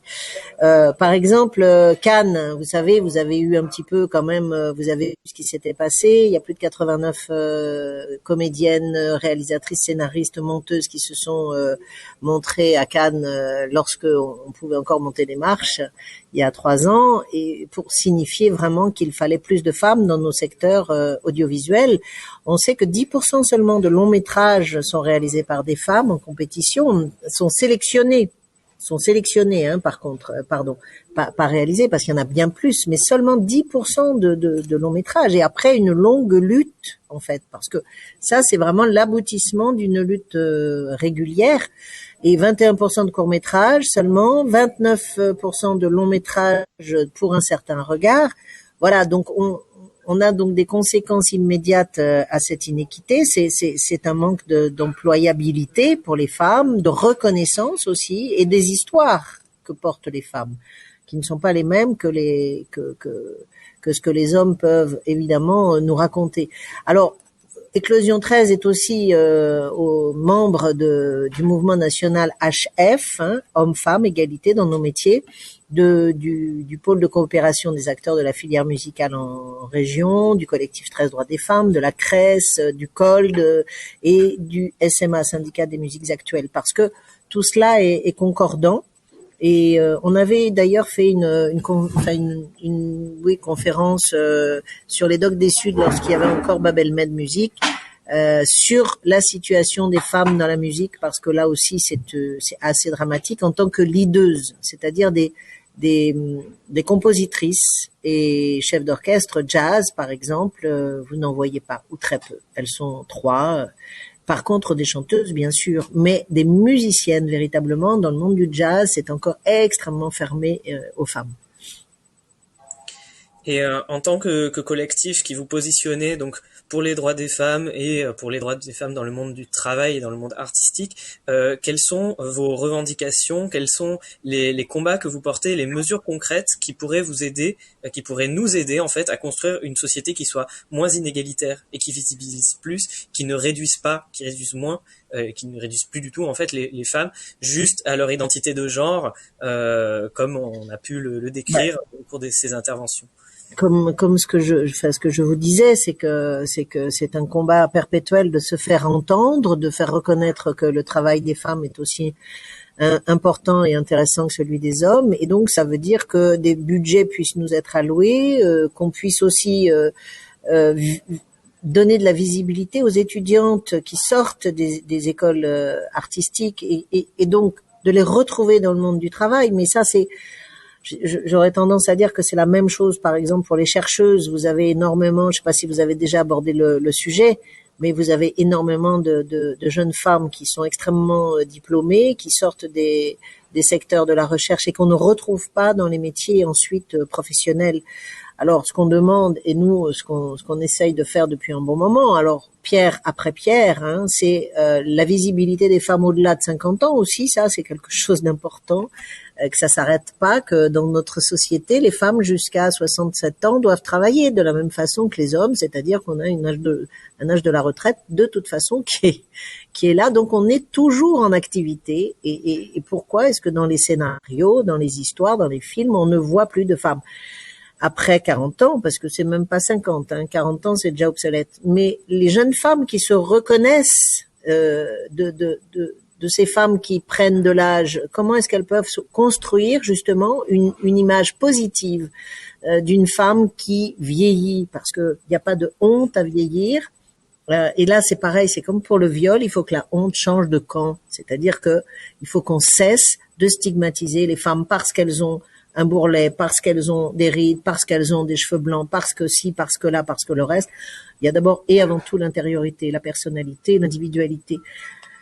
Donc, nous réclamons d'être plus prise en considération. Alors aussi bien dans les services publics territoriaux qui sont des attributions de fonds, lorsque nous portons des projets, lorsque nous sommes à la mise en scène ou bien à l'écriture, d'être édité, lorsque nous écrivons, de pouvoir être visible évidemment dans tous les secteurs professionnels qui sont les nôtres. Et là, en ce moment, il y a quelque chose de criant, puisque vous le savez, depuis un an, plus d'un an maintenant, dans le spectacle vivant, bon nombre d'entre nous n'ont pas pu travailler. Eh bien, les femmes sont l'objet de détournement d'emploi, de professionnalisation, c'est-à-dire qu'elles quittent leur métier parce qu'elles ont encore moins de possibilités de gagner leur vie, par exemple pour des techniciennes son,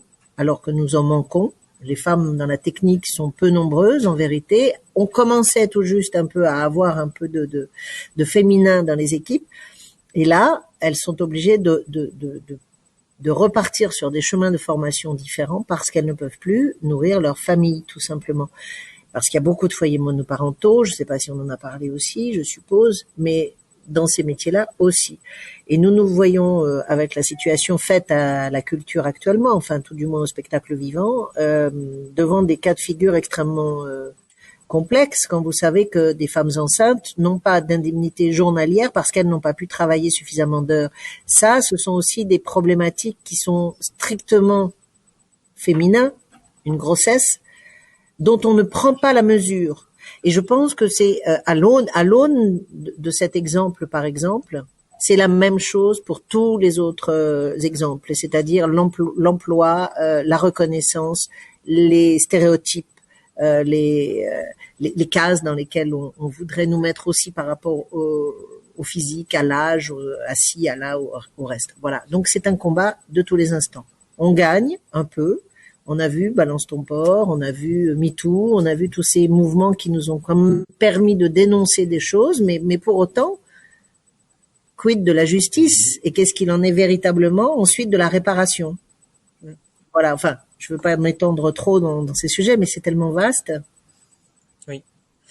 En effet, on est en proie à une invisibilisation globale et une stigmatisation globale encore aujourd'hui, et c'est ce qui apparaît le plus manifestement. Et je vais laisser la parole tout de suite à Madame L'Espérance pour parler effectivement des personnes qui sont en situation d'intersectionnalité, d'exclusion, en particulier de la situation des personnes travailleuses du sexe. Mais effectivement, on est dans une situation encore aujourd'hui où on est face aussi à un discours, et ça j'espère qu'on pourra en parler dans le court temps de questions qui nous restera, qui consiste à dire que finalement c'est fini, que le sexisme n'existerait plus, ce qui invisibilise à la fois finalement la parole des femmes et de toutes les personnes qui subissent le sexisme, mais aussi la violence en elle-même. En fait, ça vient nier la violence, et ça rejoint effectivement les difficultés dans ce combat à mener, et la représentation effectivement est un outil pour lutter contre cette invisibilisation qui délégitime la parole des personnes. Ok, donc effectivement l'heure, malheureusement le temps s'écoule et on va être un peu pris par le temps, donc je vais laisser la parole à Madame L'Espérance pour le STRAS, qui va nous parler donc de la situation des personnes travailleuses du sexe.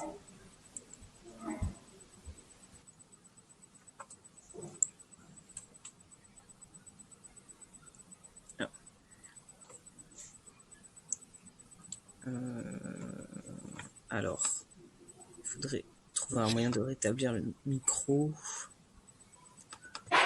Là, c'est bon? Oui. Ok, super, merci beaucoup. Parfait. Alors, bonjour, merci à la mairie de C-Suite notamment d'avoir étendu cette invitation sur la table ronde des violences au travail aux travailleurs et travailleuses du sexe qui sont souvent occultées dans le cadre des discours sur le travail et qui, pour nous, c'est extrêmement important. Je sais qu'il y a des divergences qui sont liées au sujet, donc je reconnais que c'est un sujet particulier et je sais aussi qu'en 10 minutes, on va pouvoir que survoler ce sujet complexe et qu'il y aura des simplifications de ma part, donc j'espère que vous m'en excusez déjà d'avance. Déjà, quand je vais parler de travail sexuel, aujourd'hui, je vais parler de travail sexuel en réel, c'est-à-dire le secteur qu'on dit habituellement de la prostitution, donc où il y a contact avec le client, que ça se passe en extérieur ou en intérieur. Aussi, je veux partir du point de vue que quasiment toutes les violences dont on fait l'expérience dans le cadre de ce travail découlent plus ou moins du sexisme. Et pour ça, je m'appuie notamment sur les travaux de la psychologue féministe matérialiste Gail Fetterson, qui a publié donc le prisme de la prostitution. Le stigmate de la putain, c'est un outil de contrôle qui s'étend à toutes les femmes. Toutes les femmes peuvent se faire traiter de pute. Toutes les femmes redoutent d'entrer dans cette catégorie pute, même si d'autres formes d'échanges économico-sexuels sont acceptées, voire même encouragées dans le groupe social. On pense au mariage avec un peu la théorisation qu'a fait Paola Tabet, la sociologue italienne. Cette stigmatisation favorise la violence directe envers les travailleuses du sexe, je veux dire maintenant travailleurs et travailleuses du sexe, les TDS, et l'impunité de cette violence, mais favorise aussi l'adoption de politiques et de structures institutionnelles qui créent un cadre favorable à l'éclosion de ces violences. Il faut savoir que dans le travail sexuel, le droit du travail proprement dit ne peut pas s'appliquer. Toute forme de salariat, de contrat de travail nous sont interdits à cause des lois sur le proxénétisme, et j'y reviendrai. Il y a aussi une part des violences que nous subissons dans ce travail en tant que grande catégorie de TDS. C'est en lien avec des situations qui peuvent être d'exploitation, éventuellement de travail forcé, de traite ou de trafic humain, qui sont quand même des catégories assez définies par la juridiction pénale. Nous, au STRAS, on a parfois par le passé parlé du travail sexuel exercé librement ou parfois choisi, mais il faut reconnaître aujourd'hui que c'est un faux débat, un faux dilemme, parce que on peut parler d'un continuum de contraintes. On vit tous dans un capitalisme, on a tous besoin d'argent pour vivre, pour éventuellement nous épanouir. Et plus les personnes ont de la marge de manœuvre, plus elles ont des opportunités pour exercer un type de travail qui va leur convenir au plus près. C'est-à-dire que pour les groupes les plus marginalisés, le travail sexuel, c'est une option qui peut paraître plus convenable par rapport aux autres options qui sont proposées. Et les personnes qui sont marginalisées et qui vont vers le travail sexuel ne sont pas toutes dans des rapports d'exploitation ou de coercition. Mais ils pourraient très bien vouloir cesser le travail sexuel et considérer comme un choix qui est plutôt contraint, comme beaucoup de personnes qui exercent par dépit un job plutôt alimentaire. Ce qui nous paraît au STRAS être un vrai débat, c'est au-delà des stratégies pénales de démantèlement des réseaux d'exploitation, c'est quelles sont les politiques qui pourraient être mises en œuvre pour redonner à tous les TDS du pouvoir sur leurs conditions de travail, leurs conditions de vie, leur redonner des options qui leur permettent aussi de changer d'activité si tel est leur souhait. Vous remarquerez aussi que beaucoup des violences que subissent les TDS dans leur travail sont communes à d'autres groupes de travailleurs et travailleuses marginalisés, précaires, migrantes, minorités de genre, des personnes ayant des handicaps, surtout au niveau psy, des jeunes, les travailleuses de l'économie informelle, les travailleuses indépendantes. L'un des slogans les plus anciens des mouvements de lutte des TDS, c'est que la violence ne fait pas partie du métier. Violence is not part of the job. Ça veut dire qu'on laisse de côté les questionnements sur la violence prostitutionnelle qui serait symbolique, celle selon une vision féministe qui serait inhérente à tous les rapports économico-sexuels, au sexe tarifé. Je ne souhaite pas aujourd'hui entrer dans ce débat, mais plutôt concentrer mon intervention sur les violences qui sont concrètes et qui sont toutes inscrites au code pénal. En exercice, les TDS déclarent vivre des insultes, du harcèlement, des menaces, de l'intimidation, du chantage, de l'extorsion. Parfois la destruction de leur matériel, ça peut être l'incendie de leur camionnette, des vols, des agressions physiques, des agressions sexuelles, des viols, des tentatives de meurtre et de plus en plus ces agressions sont en bande organisée. Et enfin, il y a des meurtres dans notre communauté à tous les ans. Elles sont aussi victimes de toutes les tentatives de ces crimes et délits. Elles sont parfois victimes de formes d'exploitation, de coercition, parfois liées à des contextes comme la dette, le fait d'avoir des enfants, et souvent le contexte légal, institutionnel, les politiques migratoires, où les femmes sont souvent un impensé, économie informelle dans lesquelles il y a des rapports d'exploitation comme ça. Enfin, ils sont victimes aussi de violences qui ne sont pas forcément criminalisées, mais qui sont usantes et qui peuvent être partagées par un grand nombre de personnes qui exercent en libéral ou en auto-entrepreneur. La perte de temps, ce que nous on appelle dans le métier les fantasmeurs, les faux rendez-vous, ce qu'on appelle les lapins, les faux déplacements, le fait d'être suivi jusque chez soi, les appels perturbatoires. Et moi, je l'ai vécu aussi à une époque où j'exerçais dans l'économie informelle, avec des cours particuliers d'anglais, voilà, des formes de harcèlement sexiste, sexuel, la vente, notamment sur Vinted. On sait que les vendeuses aussi sont harcelées pour prendre des photos avec des morceaux de vêtements qu'elles vendent, etc. Le contexte légal et sociétal particulier dans lequel le travail sexuel s'exerce, ça complique beaucoup les recherches qu'on pourrait faire sur la victimisation des personnes lors de leur travail. Il faut savoir que le travail sexuel en lui-même, il est légal, mais les conditions d'exercice sont façonnées par toutes les prohibitions qui entourent le travail sexuel. D'une certaine façon, les TDS, ils ont à la fois des revenus qui sont légitimes et de l'argent qui est issu d'un délit. Parce qu'il est légal de vendre des services sexuels, mais il est illégal de les acheter. Donc la pénalisation des clients repousse de plus loin dans la marge nos communautés, les lieux de transaction et les lieux d'exercice. Donc cette exposition qui va avoir 5 ans dans 5 jours, nos communautés se rassemblent pour la dénoncer à Lyon, à Toulouse et à Paris notamment. Mais le cadre le plus complexe et sans doute le plus destructeur pour les TDS qui tentent de lutter contre les violences et qui essaient de réduire leur vulnérabilité, c'est le cadre du proxénétisme.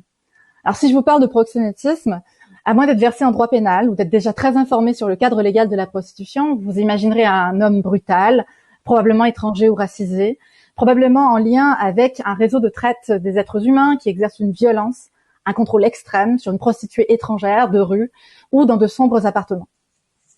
Mais le proxénétisme en France, c'est pas défini par la présence de contraintes ou d'exploitation, contrairement à l'infraction de traite à des fins d'exploitation sexuelle, qui, elle, prend en compte cette exploitation, cette contrainte. Aux yeux de la loi, en France, le proxénétisme, c'est le salariat, déjà de base, donc les salons, les maisons closes, les agences, vous en doutiez. La possibilité d'employer des personnes. Alors, ça peut être des intermédiaires directs, ça peut être quelqu'un qui nous aide à mettre en place des annonces, à prendre des rendez-vous, ça peut être téléphoniste. Au Canada, d'où je viens, on parle des bookeuses, notamment, des agences. Il y a des agents de sécurité, par exemple, ou ça peut être des intermédiaires qui sont indirects, comme les webmasters, les photographes, des agents d'entretien quand on a des locaux à entretenir, les services bancaires pour faire des transactions par carte de débit notamment, les assurances professionnelles, c'est considéré aussi comme des proxénètes sur la loi actuelle française. Et donc impossible d'obtenir ces services-là, et ce même bénévolement, donc de l'entraide pour faire un site web, pour se donner des conseils. Ça aussi, c'est considéré comme étant du proxénétisme en France, proxénétisme bénévole. L'association de 2 travailleurs du sexe ou plus pour mutualiser un logement ou pour assurer leur sécurité ensemble, ça c'est du proxénétisme. Les propriétaires des locaux dans lesquels s'exerce le travail sexuel, à partir du moment où ils sont au courant du fait qu'il y a des services sexuels qui sont vendus dans ce local, sont considérés comme proxénètes. Donc ils sont, en d'autres mots, tenus d'expulser sur le champ les personnes qui occupent ces locaux où ils travaillent, sous peine d'être poursuivis pour proxénétisme. Ce qui fragilise énormément les droits au logement, comme vous pouvez l'imaginer. Il y a aussi le risque que le conjoint, les proches soient accusés de proxénétisme dès lors que les TDS dépensent de l'argent pour eux ou avec eux. Il y a une interdiction d'une certaine façon d'être en relation habituelle avec quelqu'un qui gagne significativement moins que soi. Que ce soit un conjoint, un parent, un enfant majeur, un ami, ou même juste de leur faire des cadeaux. Parce qu'à ce moment-là, ils bénéficient du fruit de notre travail sexuel. Et puis, il est interdit d'assister ou de donner des conseils à quelqu'un qui débute dans le métier. Et ça rend obligatoire le fait d'être isolé et de ne pas connaître les bonnes pratiques et les tarifs. Et donc, ça rend les nouvelles et les nouveaux particulièrement vulnérables aux arnaques et aux prédateurs. Pour illustrer en quoi ce cadre légal de prohibition il structure la façon dont nous, on exerce le travail sexuel, je vais prendre un exemple que vous trouverez sans doute très imparfait et je m'en excuse à l'avance. On parle souvent de la boulangère qui monnaie son pain en analogie au travail sexuel, Mais moi-même, je trouve que cette comparaison, elle est assez peu parlante. Parce que le pain, c'est pas un service de luxe, ça se vend pas très cher. Et les TDS, ils vendent un service et non un produit ou un morceau d'elle-même. Alors, j'aimerais prendre l'exemple du dentiste, parce que c'est quelqu'un qui est souvent en auto-entrepreneur, ou en libéral, pardon, parce que c'est aussi des services qui sont assez coûteux, du moins. Et s'il devait proposer des services à ses clients dans le cadre des lois sur le proxénétisme actuel, déjà, il lui est interdit d'être salarié. Bon, d'accord. Il devra créer sa propre entreprise. OK. Là, par contre, il est aussi interdit de s'associer. Donc, il peut pas travailler en cabinet, il peut pas être dans une société. Il doit absolument assurer seul tous les frais de fonctionnement de son entreprise. OK. On comprend pas trop l'intérêt pour les dentistes. Il lui est ainsi interdit d'embaucher du personnel. Donc, il peut pas il doit faire toutes les tâches administratives lui-même, créer son site web, faire sa publicité, faire sa comptabilité. Ses clients seraient pénalisés. Ça voudrait dire que des gens qui les verraient entrer chez lui, ça serait risqué, donc il serait obligé d'être repoussé dans une marge, d'exercer là, sous le manteau, quelque part loin des centres des agglomérations et loin de la présence policière, pour ne pas être identifié, pour pas que ses clients soient identifiés, ou alors d'être extrêmement discret. À tout moment, il pourrait être expulsé de son lieu de travail, sans préavis, parce que c'est interdit à quiconque de lui donner un local commercial, d'entreprise, dès lors que eux sont au courant qu'il est dentiste. Ça veut dire aussi que ses clients, ses voisins, ses proches pourraient très bien le menacer, se servir de ce pouvoir de délation pour faire en sorte qu'il perde son logement, qu'il perde son local d'exercice, et ça leur donne énormément de pouvoir. Les policiers qui passeraient pour voir ce qui se passe ou si jamais il y a une agression, ils considéraient que lui, le dentiste, fait une activité illégale, et puis il serait probable aussi qu'il ne se déplace pas lorsqu'il est agressé, parce que bon, de toute façon, c'est la frange de la société. Et ça, c'est une comparaison qui me fait beaucoup de peine à faire, mais je l'ai constaté personnellement, que les policiers ne se déplacent pas ou très peu. Et n'ayant pas droit au service bancaire, notre dentiste, il peut pas accepter le paiement par carte. Il doit conserver des sommes en liquide avec lui, et ça, tout le monde le sait. Donc, éloigné des centres, loin de la police, visé par des braqueurs violents en bande organisée. Ça peut être des clients, ça peut être même d'autres personnes qui sont visées autour de lui, parce qu'on suppose qu'il y a de l'argent liquide. Je pourrais continuer, mais je pense que l'analogie, elle est quand même assez claire. Si vous voyez les vulnérabilités auxquelles font face les travailleurs et travailleuses du sexe, et on regarde la législation qui est censée les protéger de l'exploitation, on se rend compte qu'en fait, on empêche les travailleurs et travailleuses du sexe de lutter contre les violences elles-mêmes, d'exercer une certaine autonomie. Donc tout est non seulement très paternaliste, mais en fait très inefficace. Les violences sexistes que nous, on vit au travail, elles peuvent venir de toutes sortes de côtés, et ça je ne nierai pas. Ça peut être des clients, ça peut être des personnes tierces, mais trop souvent, et notamment dans la rue, ce sont aussi les forces de l'ordre qui sont pointées du doigt. C'est plus de la moitié des incidents qui sont signalés par les TDS de rue aux associations. Et la violence, elle ne s'arrête malheureusement pas à notre travail. La stigmatisation, elle fait que nous, on n'est jamais déconnectés comme personne de notre activité. Nos voisins, nos proches, toutes les personnes qui sont en position de pouvoir sur nous, les intermédiaires qui prennent des risques légaux qui sont importants, et tout ça, ça accroît les risques qu'on soit exploité, notre dépendance à l'exploitation. Et puis on n'aborde même pas ici le sujet des discriminations qu'on va ensuite subir par notre métier, en santé, en justice, sur le plan économique ou encore sur la possibilité de se réorienter. Bon, en conclusion, moi je pense qu'il est impératif qu'on s'attaque à redéfinir l'infraction de proxénétisme, ou bien au moins utiliser celle de la traite à des fins d'exploitation sexuelle et le droit commun des violences pour rétablir un maximum d'autonomie chez les personnes. Nous, on appelle ça la décriminalisation. C'est pas le modèle réglementariste suisse ou des Pays-Bas ou autre. C'est un modèle qui est appliqué en Nouvelle-Zélande et dans certains États d'Australie. Le modèle légal qui semble le mieux protéger la santé, la sécurité, l'intégrité, l'autonomie des TDS, comme le démontrent des recherches qui ont été publiées dans The Lancet, dans une série sur le VIH, et la méta-analyse de l'équipe de Lucie Platt aussi qu'on peut trouver facilement sur Internet. La décriminalisation seule, elle ne suffit pas, cependant. Il faudra aussi qu'on lutte contre la stigmatisation pour que les personnes marginalisées retrouvent du pouvoir dans notre société, retrouvent des options pour choisir un boulot qui leur convient, qui leur permet de vivre correctement, peu importe leur situation. Et ça veut dire aussi le courage de questionner les politiques migratoires, les politiques face aux jeunes, le RSA avant 25 ans par exemple, et nos façons de lutter contre la précarité en France. Merci beaucoup pour cet éclairage. Je pense qu'on a appris beaucoup sur effectivement la situation des TDS aujourd'hui en France. Ce qui me saute aux yeux après votre intervention, c'est que finalement, en fait, c'est comme si les personnes TDS étaient exclues du droit commun. Déjà qu'il n'est pas évident pour en fait la totalité des personnes, des femmes et des personnes qui subissent les violences sexistes, d'accéder à des droits, de faire entendre leurs paroles, d'être reconnues comme victimes et d'obtenir justice. Il y a en fait une zone de non-droit qui se surrajoute par-dessus et qui vient finalement déshumaniser complètement toute personne associée de près ou de loin au travail du sexe. Et le délit finalement qui devrait être le délit qui saute aux yeux, le délit d'agression, de viol, d'agression sexuelle ou d'insulte à caractère sexiste. Enfin, ce délit-là, il passe complètement à la trappe au profit donc du délit de proxénétisme qui est toujours mis en avant. Je peux même souligner le fait que environ la moitié de la jurisprudence sur le proxénétisme, elle concerne des personnes qui sont elles-mêmes travailleuses du sexe. Bon, parfois, il y a quand même des relations qui peuvent être de dépendance ou d'exploitation au sein de ces personnes, mais le délit de proxénétisme, il est utilisé contre des TDS elles-mêmes. Et quand on regarde les fameux réseaux, c'est plutôt l'autre moitié. Mais comment ça se fait qu'il y ait autant de répression qui soit appliquée, de contrôle qui soit appliqué au niveau du proxénétisme envers des travailleurs du sexe qu'on prétend vouloir protéger parce qu'ils cherchent à s'organiser et s'entraider entre eux. Donc, il y a un problème. Le cadre législatif, s'il se prétend être abolitionniste au moins des violences, il doit au moins se permettre aux personnes d'avoir un maximum d'autonomie, un maximum de recours aux droits face aux personnes qui sont exploitantes.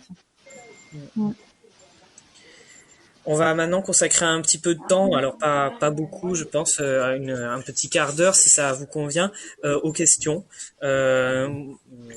Pourrait y avoir dans l'assistance. Je pense que ce débat a été cette table ronde a été assez riche et dense. Déjà, je voudrais remercier, et je pense pouvoir parler au nom de toute la majorité de la mairie de secteur, toutes les intervenantes pour leurs interventions qui ont été très complètes, très riches, et qui ont permis de nous brosser un panorama des violences sexistes au travail. Et je vais tout de suite laisser la parole à mes collègues ou aux personnes présentes dans le public qui pourraient avoir des questions.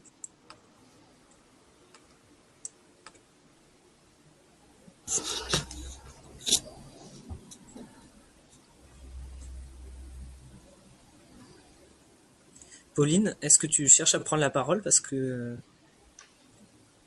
t'entends pas?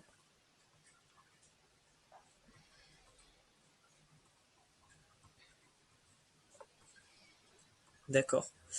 S'il n'y a pas de questions, moi j'aurais quand même aimé revenir sur les causes finalement de ces freins.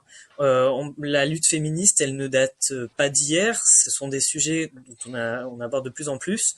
Et aujourd'hui, il y a pourtant encore des freins immenses. Et il y a un déni en fait phénoménal et un travail sur les représentations sociales à effectuer, une persistance d'idées essentialistes qui viendraient stigmatiser les femmes et toutes les personnes associées de près ou de loin à la féminité et à des caractéristiques, à des stéréotypes persistants. Par quels outils, par quels moyens est-ce qu'on pourrait faire en sorte que cette prise de conscience, elle continue de s'amorcer, enfin elle s'accélère? Comment faire en sorte pour que les personnes en fait qui ne subissent pas ces violences, donc en fait les hommes cisgenres, puissent prendre conscience en fait de ces violences-là et sur le terrain effectivement pour les personnes parmi vous qui sont, enfin vous êtes des actrices de terrain de toute façon, comment est-ce qu'on a de moyens d'agir, de lutter contre ces mécanismes de déni, de défense qui sont involontaires, qui relèvent juste de l'ignorance de la part d'hommes, donc qui viendraient nier ces violences ou minimiser ces violences ou les reproduire en pensant que ça ne porte pas à conséquence. Moi, je veux bien. Du coup, si je me permets, oui. Il n'y a pas que les hommes qui pensent ça. C'est, comme disait Madame Epiphane au début, ce sont vraiment des idéologies ancrées chez tout le monde. Dire, même les femmes ont des stéréotypes sur les femmes elles-mêmes. Donc, malheureusement, c'est vraiment partout. Alors, nous, au CIDFF de Marseille, c'est vrai que on dit souvent, donc de un, il y a effectivement le manque de moyens. De soulever sur le manque de moyens. Sur effectivement, il y a tout un corpus législatif en France énorme hein, sur les violences faites aux femmes de manière générale. On a vraiment plein de lois, tout ce qu'il faut. Tout est là au niveau de la loi. Après, sur le terrain, sur les moyens, c'est encore compliqué. J'entendais Madame L'Espérance qui disait que les agents de police ne se déplacent pas. Malheureusement, nous, on a encore des victimes de violences conjugales qui nous appellent en nous disant mais j'ai appelé le 17 et ils sont pas venus. Alors, ils viennent pas pour X raisons. Je vais pas faire la défendresse de la police, mais pour avoir des collègues qui travaillent justement au commissariat, on m'a déjà dit, mais en fait, on n'a même pas de voiture. Donc, du coup, en fonction de la gravité de ce que la dame va dire, si elle est dans sa chambre enfermée, ben effectivement, on va peut-être pas venir. C'est un peu, enfin, moi, ça me choque encore, hein, mais donc le manque de moyens, ça c'est vraiment le manque de moyens. La grande question de l'hébergement en France, on le sait, hein, sur Marseille notamment, les femmes qui sont victimes de violences de tout genre, on leur dit bah faut vous mettre à l'abri, mais si on n'a nulle part où aller, c'est un peu compliqué. Donc vraiment des moyens, et du coup de la sensibilisation et de la formation. Je sais que moi on fait beaucoup de collectifs justement avec mes collègues. J'ai une collègue qui intervient dans les collèges lycées. J'ai une collègue, avec une autre collègue, on fait pas mal de formations pour les professionnels, que ce soit au niveau, on fait intervenir une anthropologue par exemple pour parler d'interculturalité et de parentalité. On intervient auprès d'assistantes sociales de CAF, d'agents de police, mais vraiment de conseillers insertion professionnelle pour lutter encore une fois contre tous les stéréotypes possibles. Voilà, sont partout, tout le temps. Et du coup, plus on éduque les gens, plus, peut-être, avec un peu de chance, d'ici quelques années, il y aura plus personne. Enfin, voilà, mais oui, de l'éducation et du moyen, mais les deux, effectivement, les deux ensemble, les deux combinés, et la jeunesse, hein. Voilà, sur la visibilité, vous l'avez dit plusieurs fois, mais sur la visibilité, sur des modèles féminins, sur la visibilité des femmes dans l'art, dans les médias, sur tout ce qui est véhiculé, sur les termes employés par les articles de presse quand ils parlent de passionnés encore aujourd'hui, alors que c'est un meurtre. Enfin, mais voilà, de la sensibiliser partout, tout ce qu'on peut voir, tout ce qu'on peut entendre, et des moyens. C'est ce que j'ai à dire sur la question personnellement.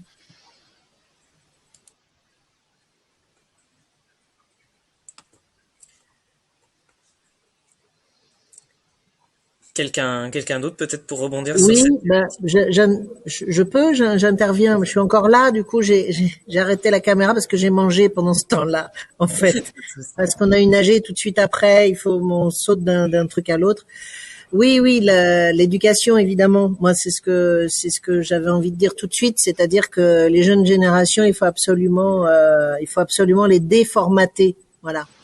Et il faut déconstruire les schémas qu'on a de nos anciennes images féminines. Et puis bon, on y va progressivement. Je trouve que le temps est long quand même encore, mais on y va progressivement. On le voit. Enfin, moi, je travaille avec beaucoup de jeunes. À Éclosion, on a beaucoup d'ateliers justement dans ces directions-là, hein, au niveau égalité femmes-hommes, stéréotypes, préjugés, etc., contre les violences faites aux femmes, notamment, et aux enfants.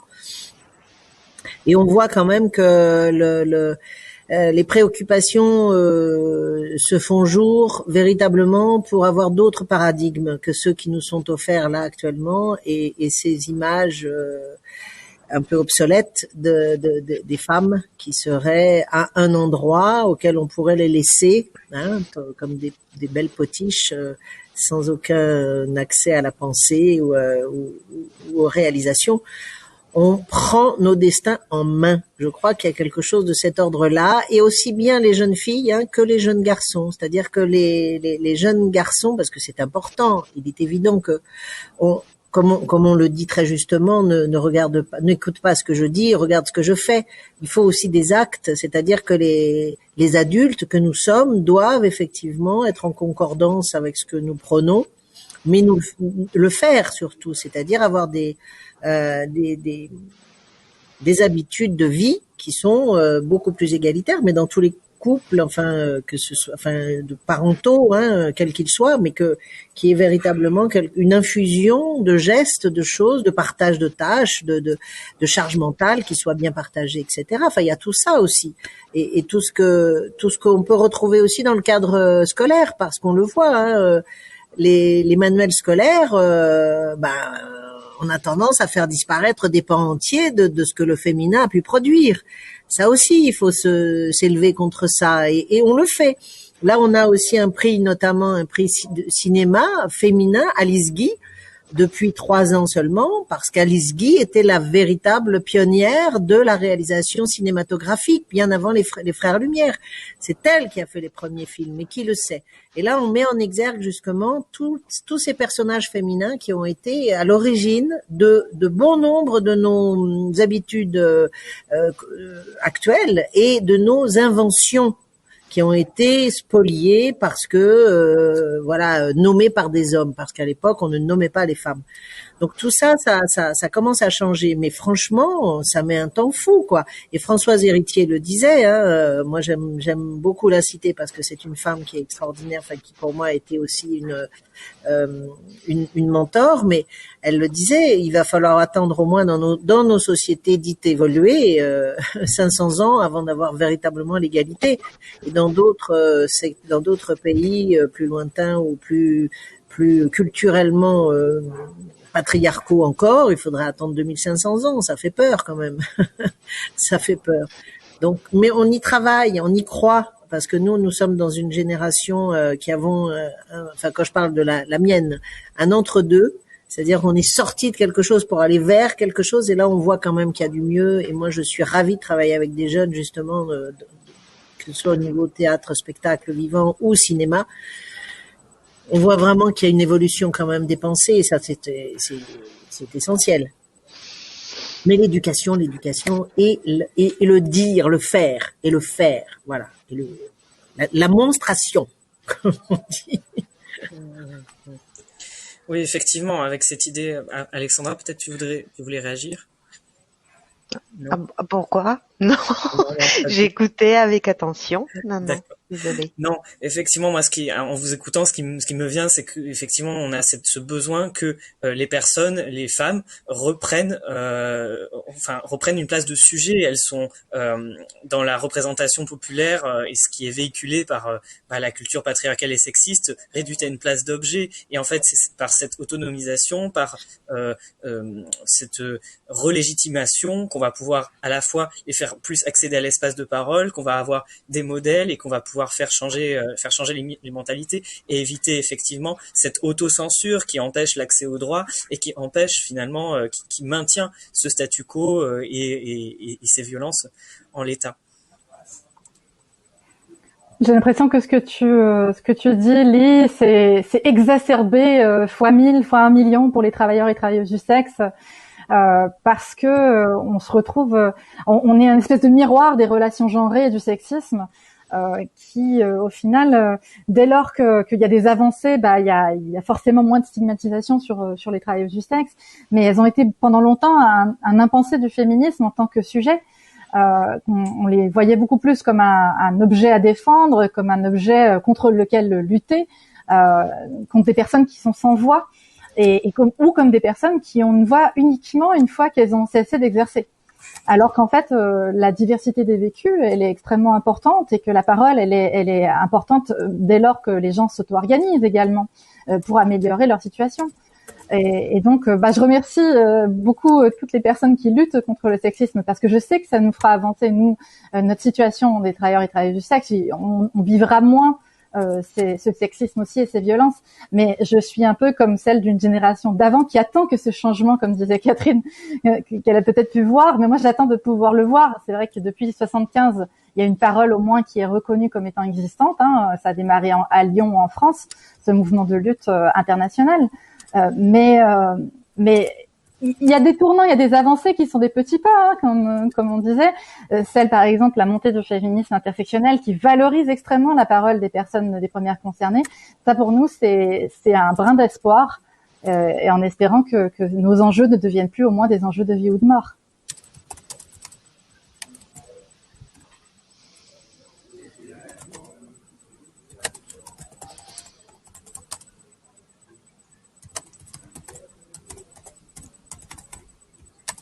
Est-ce qu'il y a d'autres réactions, questions, ou est-ce qu'on décide d'arrêter là cette table.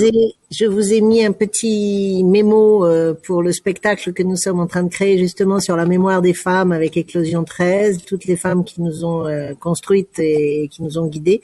Et on est 10 sur le plateau, c'est une gageure, 10 femmes sur le plateau, 3 à la technique, et c'est une volonté farouche de justement visibiliser le monde artistique des femmes et technique. Et voilà, donc retrouvons-nous le 6 août à Martigues si vous le souhaitez, parce que malheureusement le 20 avril, nous devions jouer au Tour-Ski, mais ce ne sera pas possible, vu les conditions actuelles de la non-reprise de nos professions. Voilà. Merci en tout cas, je vous le dis de vive voix, merci d'avoir organisé cette table ronde. Lee, merci beaucoup. De rien.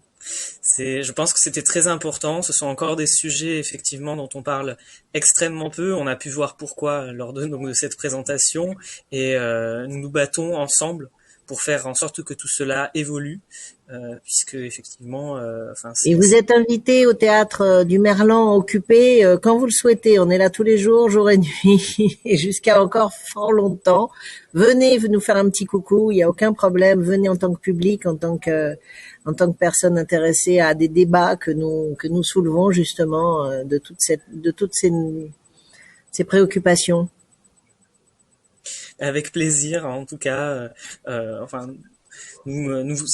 tout cas, nous apportons tout notre soutien effectivement à la lutte menée actuellement par les personnes qui travaillent dans le secteur culturel, et nous pensons effectivement que la culture est une activité essentielle, quoi que puisse en dire. Donc, oui. Mais là, on ne lutte pas que pour nous justement, et c'est ça qui est formidable. C'est un vrai creuset de pensée sociale que nous sommes en train de mettre en place, et parce que là, a priori, donc c'est vraiment de repousser la précarité qui nous semble important, et du coup on a la possibilité d'avoir enfin un lieu à nouveau réapproprié, nos lieux d'agora, nos lieux de parole. Les théâtres sont des lieux de parole, et on nous les a volés. Ça aussi, il faut bien le prendre en conscience, et du coup on est très très très heureux. Et Olivier Ménétrier, que je vois écrire aussi là, il est venu nous faire un live et tout, et voilà, techniciens, artistes et metteurs en scène et autres, on est tous et toutes concernés, public aussi, parce que c'est une pensée émancipatrice pour que demain justement soit un monde que nous souhaitons un tout petit peu plus égalitaire et juste. Oui. Non, merci pour ces espaces citoyens que vous faites vivre au quotidien, et effectivement. Ah oui, on dort à la dure. Nous ne sommes pas encore présents sur les lieux, nous sommes au moins présents avec vous en pensée, dans la démarche, dans l'esprit, et nous viendrons dès que possible. Super. Parlez-en autour de vous. Tu sais, ça c'est comme à Avignon, quand on dit si vous avez aimé le spectacle, parlez-en autour de vous. Mais là, 100 lieux occupés en France quand même, 100 lieux occupés en France, et pas un mot de nos gouvernants pour l'instant. Pas un mot. C'est formidable, non? C'est extraordinaire. Ça, mais de toute façon, le silence des pouvoirs publics sur ce sujet, comme sur tant d'autres sujets, comme on l'a vu, c'est une composante intégrante, qui fait partie intégrante du problème. Il se joue des choses intéressantes, en tout cas, en ce moment. C'est très, très positif, pour plein de choses. Je vous dis au revoir, merci beaucoup en ce qui me concerne. Merci à tout le monde, au revoir tout le monde. Et puis, je vais passer sur l'AG maintenant. Bon courage pour votre AG. Merci beaucoup à tous pour vos interventions très riches. Je pense que ce qu'on a fait aujourd'hui, c'était important, et j'espère qu'on pourra diffuser ces interventions largement. Merci beaucoup. Merci, bonne fin de journée tout le monde. Merci, au revoir.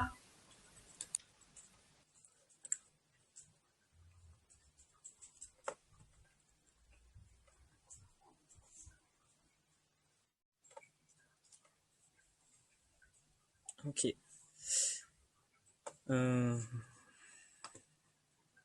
Hop, il reste qui? Bon. Alors les amis, qu'est-ce que vous en avez pensé?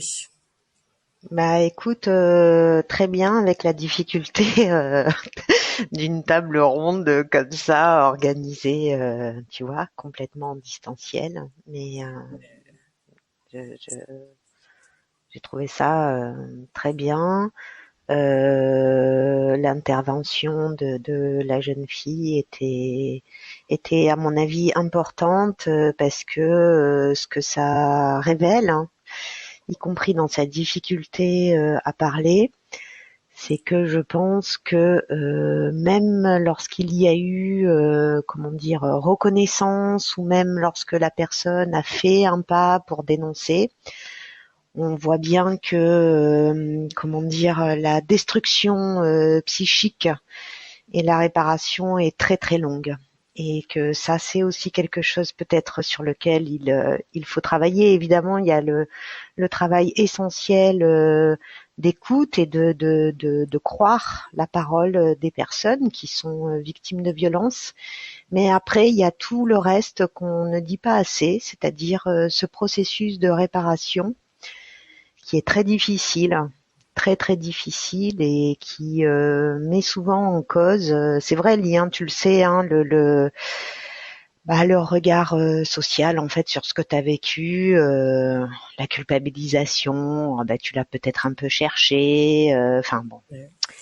Et du coup, j'ai trouvé aussi, je crois que quelqu'un l'a dit, j'ai trouvé que de faire parler donc la personne du STRAS, et que les échanges aient pu être des échanges, il n'y en a pas eu beaucoup, mais que la parole, sa parole était entendue et respectée, c'est une avancée. Je veux Ah oui. dire, moi, je suis Ça crée un plutôt, précédent, hein, ça c'est évident. oui, Et je suis très content, effectivement, malgré tous les soucis techniques. Enfin, je suis arrivé en retard. Enfin, il y a des tas de choses qui n'auraient pas dû se passer c'est comme ça. compliqué. Mais bon, Mm. enfin, en tout cas, je pense que même si bon, il n'y avait pas vraiment de public, on va pouvoir se Tu servir vois de bien. cet enregistrement pour, pour le diffuser. Et je pense que des personnes le verront, quoi. Oui. J'espère. Oui. Non, mais bon, de toute façon, les personnes le verront. Voilà, il faut aussi faire de la communication là-dessus, Mm. tu vois. Parce que Oui. c'est vrai que moi sur Facebook, si tu suis pas un peu toutes ces histoires, enfin voilà, ça